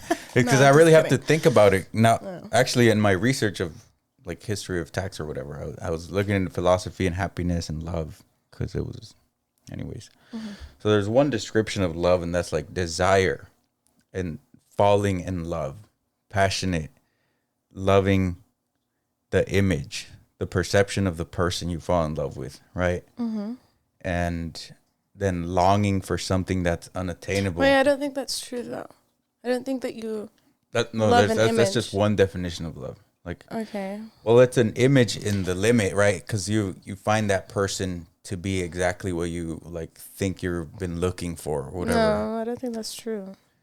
Well, let me finish my fucking. Okay, go. Okay, so happiness is the longing for something that's unattainable. Wait, is this your definition? No. It's well, I wrote it down from like their definition. Okay. I was taking notes. The longing for something that is unattainable is like an eternal aim, an eternal experience to go for something that is hardly attainable. Like, you love this person because they're everything that you've ever wished for. I think we're talking about two different kinds of love. I think you're talking about like in love. Yeah, I'm saying this is one of the definitions. Oh. The other definition is seeing, like, so that one is like a forward thinking love. Like, I love this person because they're everything that I want in the future or whatever. Then there's the other definition, which is more like present, seeing wonder as it happens in front of us, like abandoning. What did I write down? Enjoying the presence of a beloved person. That's what I wrote down. And then the third definition enjoying the presence of a beloved. Okay, that seems like you're using the word in the definition. Yeah. And then the third definition seems like happiness. The third definition is remaining faithful to an original form of inspiration. So it's like the argument is like there's those three must be fulfilled. Like you have to fall in love, you have to be in love, and then you have to stay true to the love. So to answer your question, like, no, I haven't loved someone because I haven't fulfilled all three. Yeah, so we're definitely talking about two different kinds of love. I think when my whole thinking from this, when we first started talking about love, was I was focused on like love in general. Like, and I think we're like talking loving about something. Yeah, just like the love you feel for people, and I mean people in the very general form. General? No, is it no? More than one. In the very like and I think you're thinking your definitions are more about why like being in love, and so I was thinking about how that was different while you were reading them. So I'm still, and so now I have to take a shift. I don't think I was listening mindfully, so now I have to take a shift in my mind to that kind of love. And that kind of love, it's so sad. Another sad thing. But I don't think I've never been in love. And I don't think I know love. I have a lot of, I guess, experience with toxic patterns. I definitely can tell you, like, I know, I've had experiences with men. I pick up on experiences from other people and other relationships, right? Like everywhere, like our relationships with like our tios, the relationships with our tios and tias. Like I see relationships all around me, and I can pick up on a lot of those things, and that's where my knowledge comes from. But I've never been. I don't think I know love. I don't know that having somebody whom you just love, like, so that area, if I'm ignorant about anything that we've been talking about, it's probably that. Like, I don't know a healthy relationship. I don't know completely loving the image of somebody, because why I was like interrupting you and saying that that's not true, because I feel like you can have love for somebody whom you only love, who you only like a certain thing about them, but you still grew a relationship with them, so you have love for them, but there's only particular things about them that you like. So their whole image is not what I like or what I love. And I think, and that's what I want. So I guess that's what I want. That's what I'm waiting for, in a sense. I want to be in love with all those definitions that you read off, with being able to respect and like not treasure, but maybe treasure, but like almost not praise either. I'm trying to think of the right word of where I want to like admire everything about somebody. I want to respect everything about somebody. Because the thing is, like, what I was finding trouble with, what my, like, problems with my ex were that, like, he felt like I wanted to change him, right? Like, he felt like I wanted to, and I think I did. I think I wanted to change a lot about him. And so, like, I want, like, to not want to change somebody. That's the third one, is the staying true to the thing that they are, like, and to not get diluted by your extrinsic motivations of what you want them to be. Yeah. So, like, and that's the hardest one. Yeah. Because most people give up after the first or second. Like, they enjoy the people's presence and they enjoy thinking about what they're gonna do next week with them. Mm-hmm. But they're not gonna stay, like, hardly do people stay true, even like in people's flaws or like through time. And like, that's why all three must be fulfilled, because like, once you like fully realize they have flaws and you don't really care, like, then you pass that. Yeah. You pass that. Yeah. But I think, I guess what, like, I really want is, if people have flaws, like, okay, so it be. But I really love somebody, I love the idea of somebody that, if they're themselves see that it's a flaw, and if they themselves acknowledge it, for one, and two, either are happy with their flaw, or if they're complaining about it, well, then change it. Like, even if I feel like I could foresee, like, me loving somebody that has a flaw and me not being, like, my love or my liking for them not being interrupted, but I could see them complaining about it, or I could see them not being happy with themselves about it. So, and I don't think I'll be happy with that. I don't think I'll be happy with hearing somebody complain about something over and over and over again, or realize that it's an issue and it's a flaw because it's creating problems with people around them, and for them not to acknowledge it, work towards it, or, you know, like, do anything about it. And so, well, in that sense, then the forward thinking love then fails, like, from all the three, because then you don't see the future with that person, because you're like, that person's not going to change, not even for themselves. Like, I don't think I could do this. Well, that's what I'm saying. It's that, yeah, it would fail, period. If you're, if, you know, like, but when I'm in the like positive aspect of it, or in the, what's this? I keep trying to say this, like, you know how there's a definitions of, like, yes definitions, what something is. Is it retrospective? And then what something isn't. Because I was saying right now what something was going to fail that. But you could very easily twist it around, and I could put it in the yes, in the actual definition of somebody. I would love somebody that, even if I love people with flaws. Like, my best friend, I fucking love her. And she has flaws, and I still love her. And I love her because her flaws are flaws that she will, if they bother her enough, she will work on them. And she wants to learn, and she wants to grow. And I just love that. And so that's probably, like, like, I could probably pass all the freaking definitions of love. But, like, do you see what I'm saying? It's just because of that. Like, I love that characteristic in somebody who's willing to work on their weaknesses. And so maybe not for me. Maybe there's a level to the flaws then, like. Yeah, not for me. Like, not because I'm affected by that flaw, or because I don't like it. If I particularly don't like it, then it's probably a problem. Because the thing, like, what I say to, like, just to myself or to the people is, I don't want to change you. There's somebody out there that, if something is innate about you, there's somebody out there that is going to love that, I hope. Yeah. And I don't want it. I don't want you to change that about you for me. You want to change that on your own because you want to, well, then you go do it and then come back when you're changed. But yeah.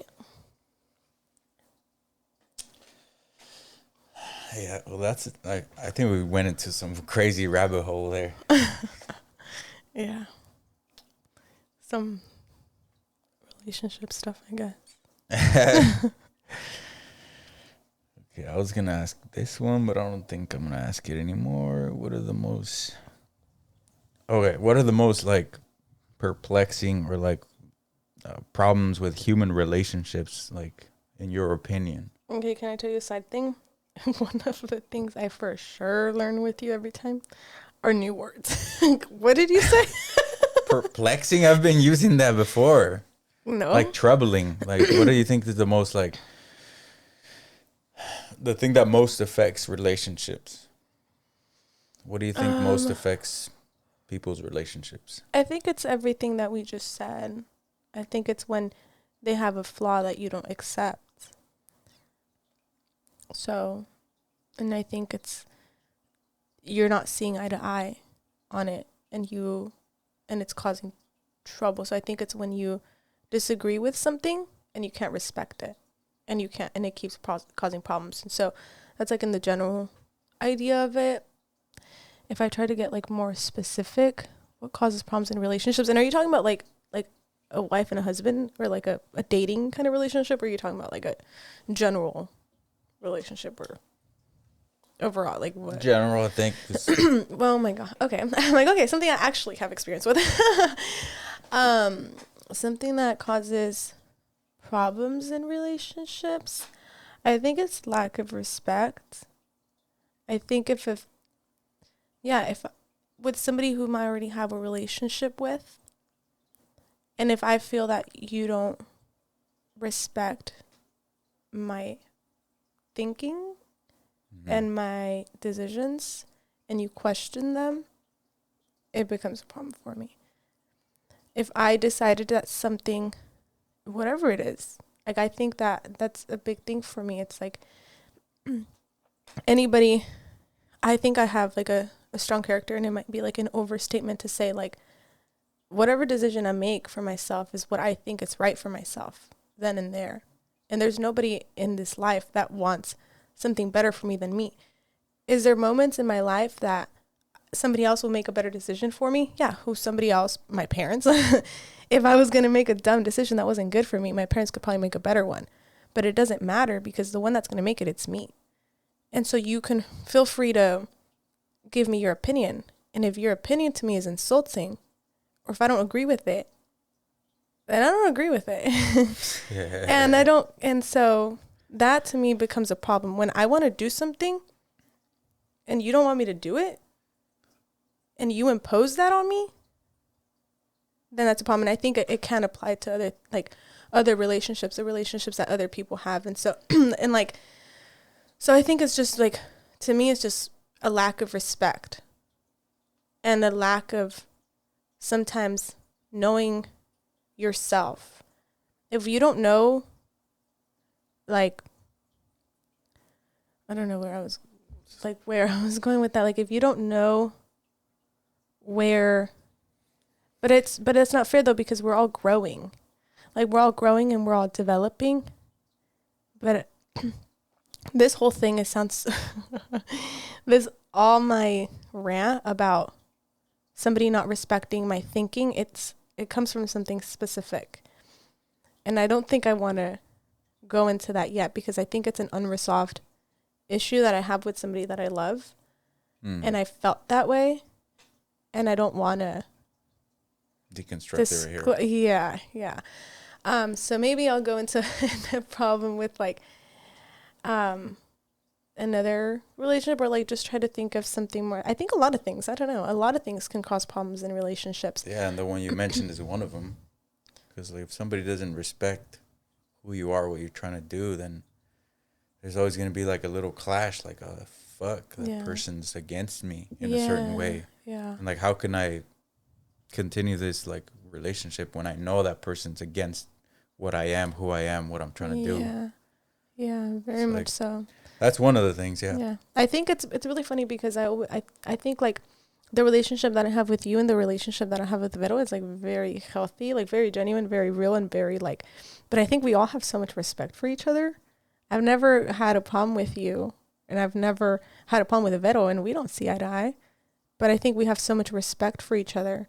We believe that we're capable of making our own decisions. We believe that if you got to this point, you did the thought process. You're not stupid. So why would I ever try to talk you out of something I know you have the capability to come up with on your own? And you want the best for yourself more than I want the best for you. So who am I to come and tell you what you're doing is wrong? Yeah, exactly. Yeah. So it's respect. Yeah. Yeah, we do have a lot of respect. But I wonder why. I don't know. We can get like why we found each other type of thing. Yeah, I do think because like we're so different. Yeah, but we have a very we have things that are exact. We met each other because we were transfer students to Cal Poly. We were Mexican transfer students to Cal Poly, and I think that's a similarity that's so fundamental to us. Like it put us in. It strengthened our relationship in so many ways because our perspectives are similar from different areas. Mm-hmm. Our experiences were similar. We were undergoing the same institution, So the fundamentals were there. Like we had a strong foundation. Yeah. Like before we even met, we were like seeing eye to eye in a lot of different things. We'd have similar experiences. Yeah.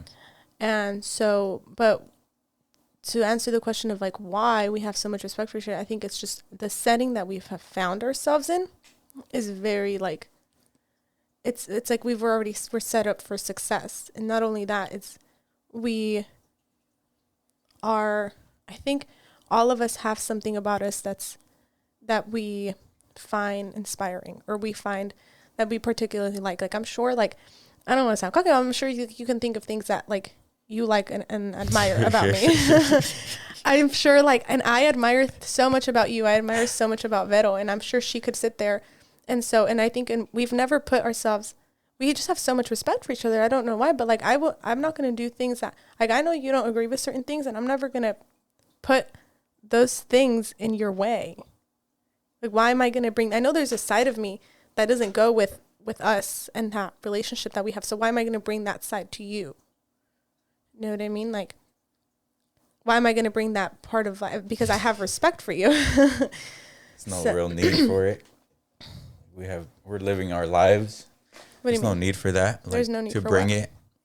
Like you said, there's no need to bring that side or whatever to fruition. Because I don't think I not do it because there's no need. But I agree, there's no need.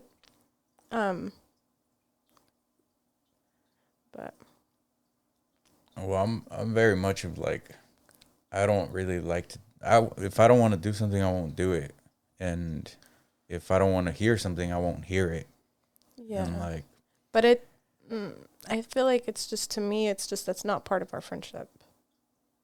That's not part of I don't know. It's if I want to go and be a low life somewhere, I'm gonna go and be a low life elsewhere. I'm not gonna bring that to you because I have respect for you.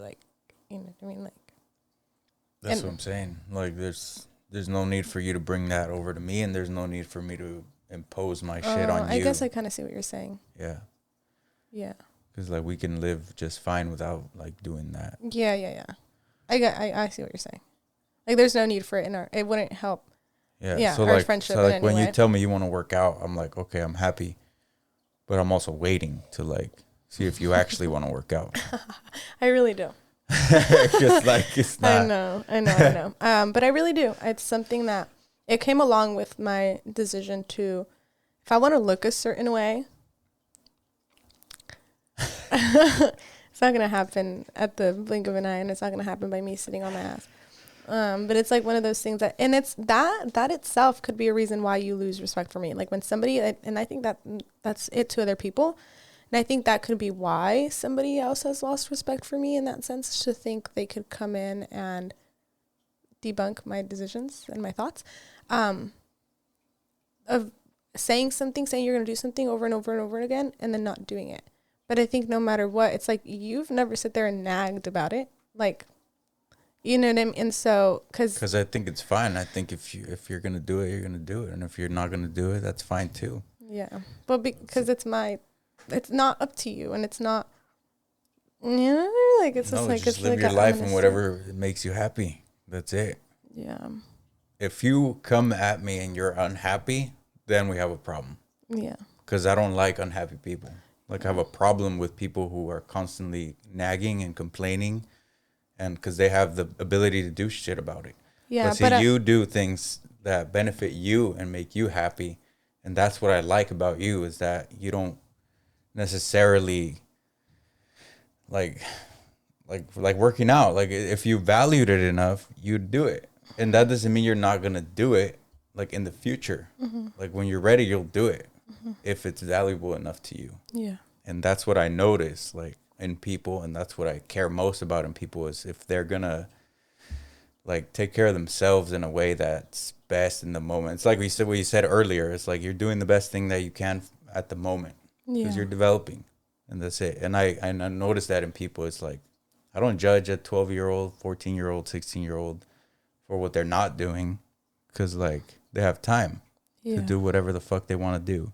But if they're unhappy, then I have a fucking problem, because there's so much abundance in this like country to be happy. But also, if even if you're 12, 13, 14, I don't care what age you are, if you are messing with your, I guess, if you're messing with your opportunity to have time, then it's wrong, no matter what. Because, you know, they don't rob yourself of that time. Well, there's a lot of time. No, but if they're making stupid decisions. Well, you could hit the reset button at 30. It doesn't matter if they're making decisions that put their life on the line. If they're if they're not responsible for it, but if their parents are letting them do things that are putting their life on the line, and it could be with things by letting them freaking eat McDonald's every day. Maybe I'm not going to judge them, but I'm going to judge their parents. And if they're running off to the street, going off to the middle of the street because they're being berrinchudos, then I'm going to judge them. I see. I wouldn't do that. No, I will, because you I'm going to judge no matter what, but because that's just, I don't know.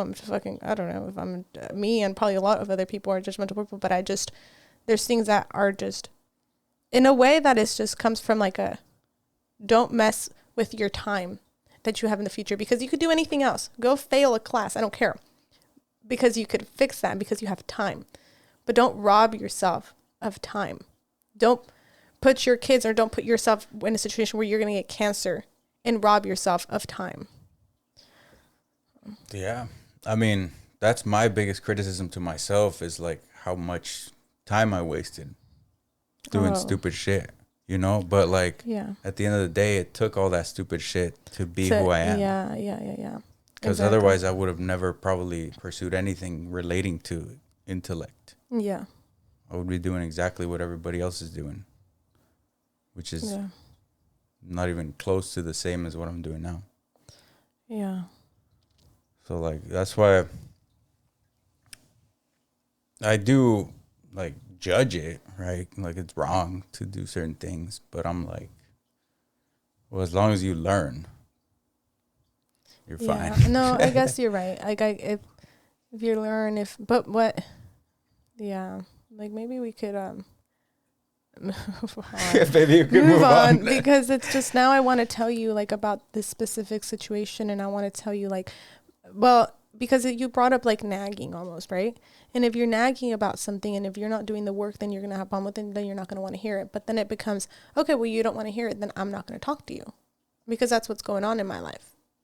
And if you don't respect that, there's my thing was, I don't think that you're seeing my process through it. When I'm actually trying, say like, because working out, I've never started it. So now I'm working to get that first step, right? But the thing on my list is not, my goal right now is not to work out 5 days a week. That's not my goal. My goal right now is to start a workout plan. Right? So that's it. Like, I'm not failing at working out because I'm not trying to work out. It's just a goal that's been put in the back burner, you know? But so I could see why you're not bothered by it to an extent where you're going to complain about it and like push me away because of it. But I'm not going to push you away regardless. Well, exactly. And then that's where like a friendship will come out of, like, it's like, but you maybe would push me away if I was sitting there nagging about something, and then I kept doing it. Like if I kept complaining about the same thing over and over and over again, I could see where it could get annoying. But if I'm complaining about something over and over and over again, but I'm still putting in work, like I'm trying to understand why I keep complaining about it, and why, like, what is it, you know? If I'm trying to figure it out, and if I'm in a process where I'm trying to grow, and you're in a process where you don't want to be a part of that process, and that's taking up a significant amount of time, like mental capacity and emotion in me, and you don't want to be a part of it, well, then you're not going to be a part of my life right here, right now. Not saying later, but later, maybe once I'm past this battle, because I'm not going to live this battle by your experience, much less your knowledge, much less you. I'm not going to live my process with you, like in my ear, you know? I'm going to do it with me, because I was raised, I'm my own person, and it doesn't matter how important you are in my life. If you're not going to respect my process, and I don't even care if you're going to say you're going to respect it. I don't even care if you say, oh, I'll listen to it. I don't care. If I don't feel a sincere, you know, like that, you know, I know what I'm doing, or that I'm trying to figure it out. It's just, well, then you're not welcome in this process. It's hard. It's a hard like conversation to have, definitely, for sure. And it's because it's kind of also like what I'm having troubles with right now, when I'm like, I just gave this advice, and what I'm trying to do is just, if I tell you how I'm feeling, you don't have to tell me right, or like you don't have to answer right away, because I think what we have is we become very defensive super quick, and we have an automatic, what is it called? An automatic defense, I guess. There's a word for it, like a reflex. Like we have a reflex to want to defend ourselves. Yeah. But the thing is, I'm not attacking you. You could take it, and trust me, you're gonna come up with a better calculated response to me. Just listen. I don't need you to defend yourself. I don't need you to say no, but I'm not. It's like you didn't even think about what I said. You didn't you didn't even process what I said. So how about you process what I say, and then you come back to me.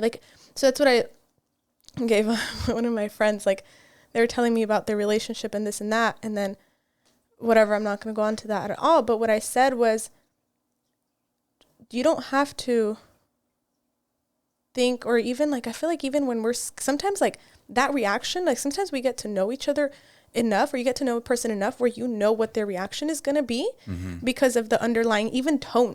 It doesn't even matter what I'm going to say. I know what the tone of me saying it is going to trigger a certain tone in respect, in reaction to what I just said. And that's sometimes can be scary. And how the heck are we going to have a relationship where I don't even want to tell you, because I know you're going to just explode and come at me.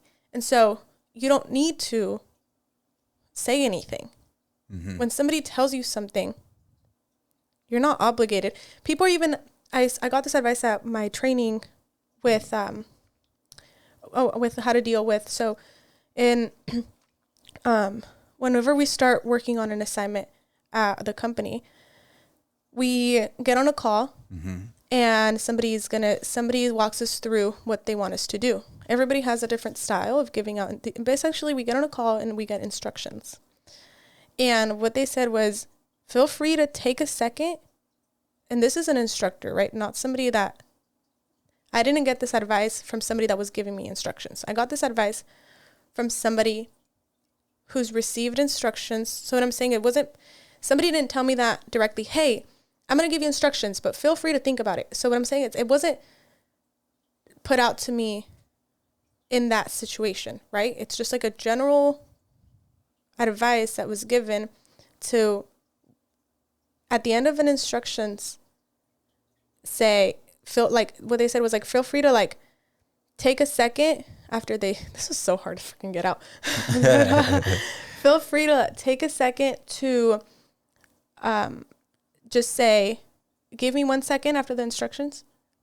I'm trying to play this out. So you give me a set of instructions, and then I'm writing everything out, and you say, do you have any questions?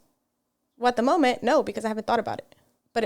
But instead, I should just, wait, give me 1 second. Let me just look over the notes. Actually, yes. Do I have a question here? Or, no, I don't have a question right now, but I might later. How can I reach out to you later when something does pop up? And so in every communication setting, it's you're not obligated most of the time. I mean, unless you're being put on the spot, you're not obligated to give an answer right away. And even when you're being put on the spot, when somebody asks a question in class, a professor asks a question in class to you, You could just say, wait, hold on. Let me like see what the heck is going on. What are you really asking? And you talk out that question and you figure out what somebody's even telling you. Like before you even answer, how about you try to understand where they're coming from and what they're even trying to put down before you pick it up. Yeah. Yeah. So what you just described is like the art of a good conversation and the ability to listen and process, which nobody does. Well, not nobody, but you know what I mean. But because there's hard conversations that take longer and that should be given more. I personally feel like most conversations deserve that level of thought. Right. But there's different kinds of communication. When I say, hey, what do you want to have? Hey, I want a French toast. Like, I'm not gonna, you know, but that's what I'm saying. But like, sit down and process that. Why does she want toast?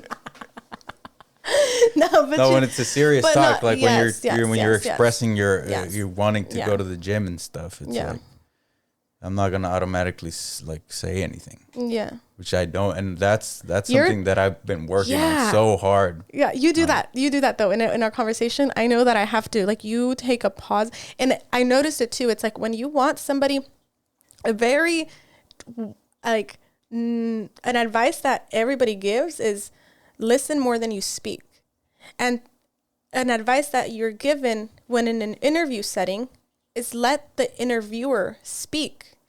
And how you get, like, people love talking about themselves. So you talk less and sometimes like feel comfortable with silence gaps. It's like, because sometimes when you're talking, it's so interesting. The more you be quiet, the more somebody else talks. Yeah. Let them think through their process, like through their thoughts. Let them, you know, reveal kind more. of just, like, and so it's just a lot of the times you're even by let them give you more pay.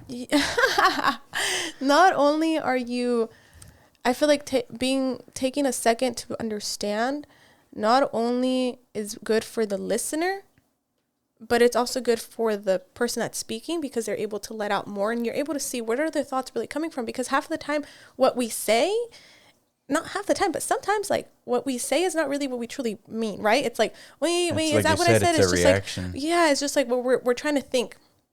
Like we're trying to like sometimes when you ask me some of those questions, it was like I said something and I'm like, hey, is that what I mean? Like, is that true? Or like, you know, I'm trying to like work myself out through my thoughts. You don't do that sometimes when you've formulated an answer and when you've been thinking about something over and over and over again. But when something is new information, it's not something that you're set, like you have an idea that you're already set on, then you think it through and like it takes time. And so most of the time when somebody's coming at you with like all these feelings and all this load of information, God, is that going to take time for you to just like even process? And if you don't understand something, well then ask, wait, why are you saying that though? Like, oh, you're saying I don't consider your needs? Wait, why? Like, where is that coming from? Can you think of a time when? And sometimes they're not going to think of a time when, but it will come up. Trust me, like when somebody asks a question you don't know an answer to, but you know you're right, or you know like your feelings are valid in that area, sometime after that conversation, you're going to think about it. It's going to come up. And you should feel comfortable enough to give that answer out at whatever time it comes in obviously think about it, but if they asked a question, well then answer it. It doesn't, even if it's at a different setting, or even if sometimes, like I'm not telling anybody to do anything, but if you think of an answer that to a question somebody else gave you, if you find appropriate, if you think that answer still matters, then say it. Find the right time and still say it because it was asked for a reason. Yeah.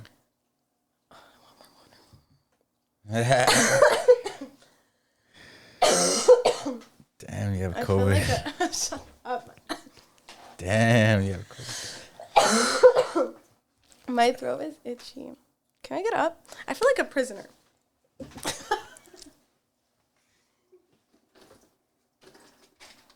I feel like a prisoner. I feel like I was back at school. So yeah. I'm really bad at following rules. I notice that. I want to sometimes like. There's no rules. No, there is rules. Implied rules. You told me. I was fucking around. There's no rules here. You told me not to get up. You told me there was no bathroom breaks. There's no bathroom breaks. You said that. Actually, you said. Rules were meant to be broken. Actually, you said there's no potty breaks. Potty? That's what you said. Am I wrong? Well, that's because I was trying Am to I emulate understanding? like teachers in elementary. Okay. Could have gone at recess. That's the problem. Damn, I'm horrible for this. I don't know how. Next time we do this, like, or next time I do this, I gotta figure out how to. Is there a way to make you want to urine less? By like, If I knew that, I would be urinating less. Because it's annoying having to go pee all the time. yeah, Like, I want to go pee right now. yeah, me too. God damn. We could wait though. We could wait it out. How long is this? I think Can you this is a tell me? good time to wrap it up, actually. Okay.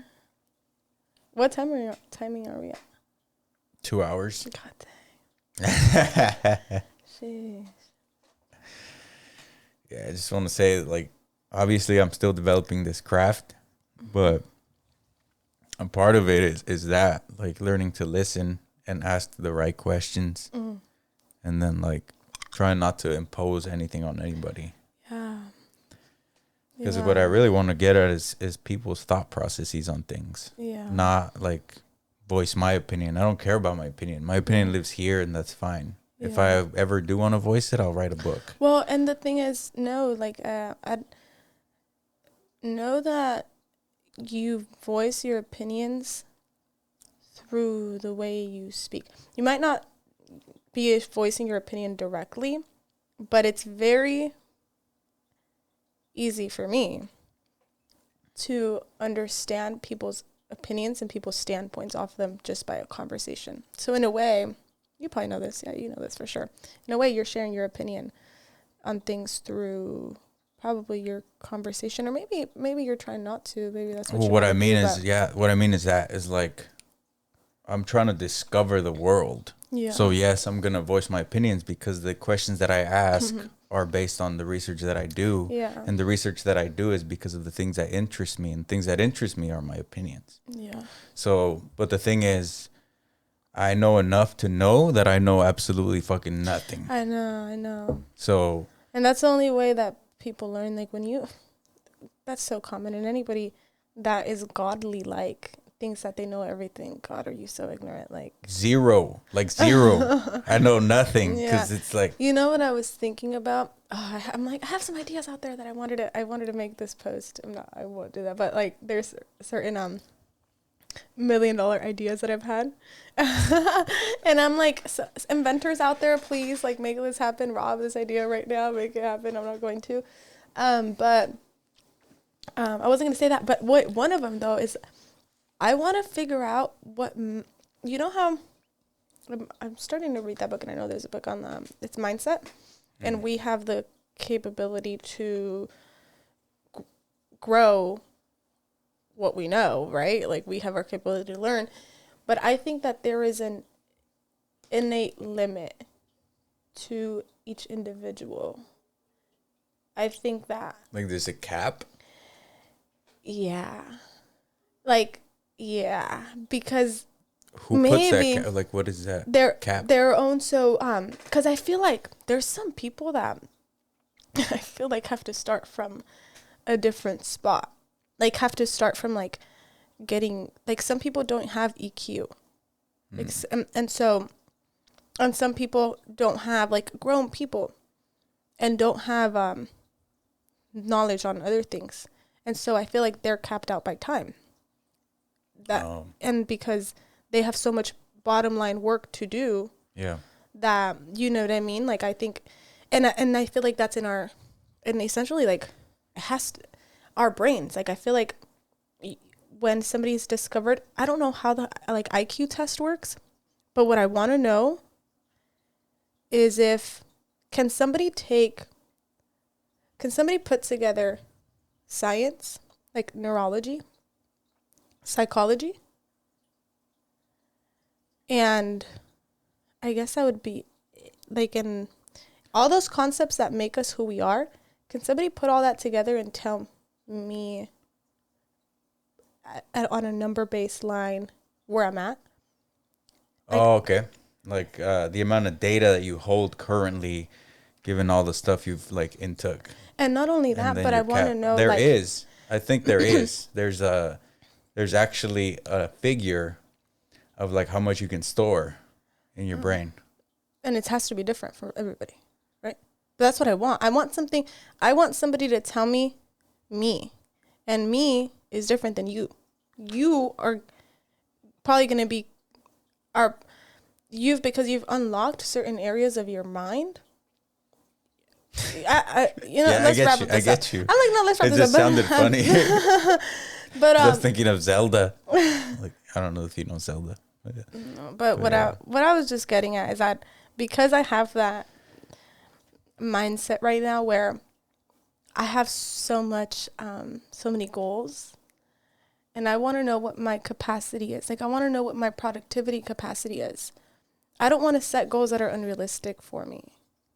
I don't want to set a schedule, an agenda that's unrealistic for me, because I don't want to keep feeling like, I said I was going to do that and I didn't do it. And what I would do with that information is I want to know how many hours of the day can I be productive given my mental health, given my habits, given where I find happiness, giving a balance. Like, and I guess that's just, I wish there was somebody to tell me, but I think that's just a discovery I'm going to have to make on my own. And I think it switches, but I would love that. I would love if somebody told me. Saying if there was an app that you could like put in your information and it told you something like that. That'd be cool. Yeah, that'd be fucking crazy. It would have to be forces coming together. Like, it would have to be like a therapist. You'd have to go to therapy and figure out, where you're at. Based on your EQ, based on your, like you said, your mental health. Yeah, and not only your and hormones, then like your energy levels, like how they fluctuate throughout the day. Yeah. Then based on the data that you already have. Yeah, that part.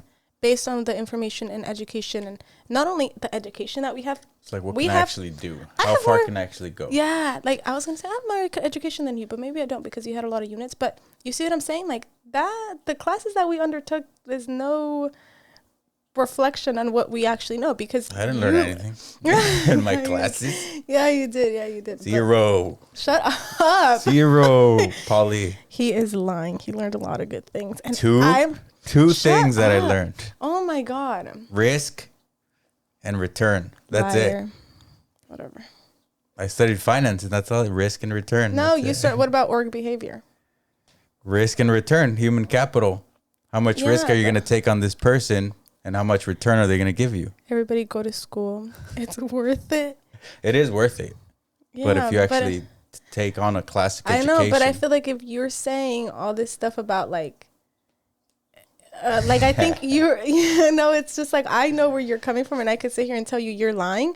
But if somebody sees this and they see a smart ass guy and they think, he said Capoli sucks, or like, you didn't say that, but like, he's the only thing he loves about Capoli is this, or he said he only learned 2 things and he has a bachelor's degree. Like, that's not true. I'm like, I hope you have smarter listeners than that, but well, if people take that shit at face value, it's on them. Okay. Like when Elon Musk says a bachelor's degree is worthless, I don't like necessarily say, a bachelor's degree is worthless. Yeah. Like I take in all the facts. Like, I guess I actually don't care what people listen to, but sometimes I'm just like, have more love for your education, Fernando. I have love for my education. Okay. I don't but have not love. At school. I don't have love for a name. Okay. Or you know what I mean? It's like, and then the curriculum, I don't think it's right. Okay. I don't think it produces leaders. I think it produces workers. That could be true. And it's in their mission statement. And I was against that. And I told one of my professors, like, straight up, I don't think. What's the mission statement? That OCOP produces future business leaders. Oh. I don't think it does. I think it produces workers. Okay. Because the leaders, a lot of them, they didn't even go to school. Yeah. I could see what you're saying. I definitely can see what you're saying. But that's fine. It's just, yeah. Okay. Thank you for being here. It's probably not going to be your only time being here. like I said, I'm trying to develop this craft, and that's it. Yeah, there's definitely a lot of things in life to talk about. I'd love to see how my different experiences changed my perspective. Yes. May you live to learn another day. Bye, everybody.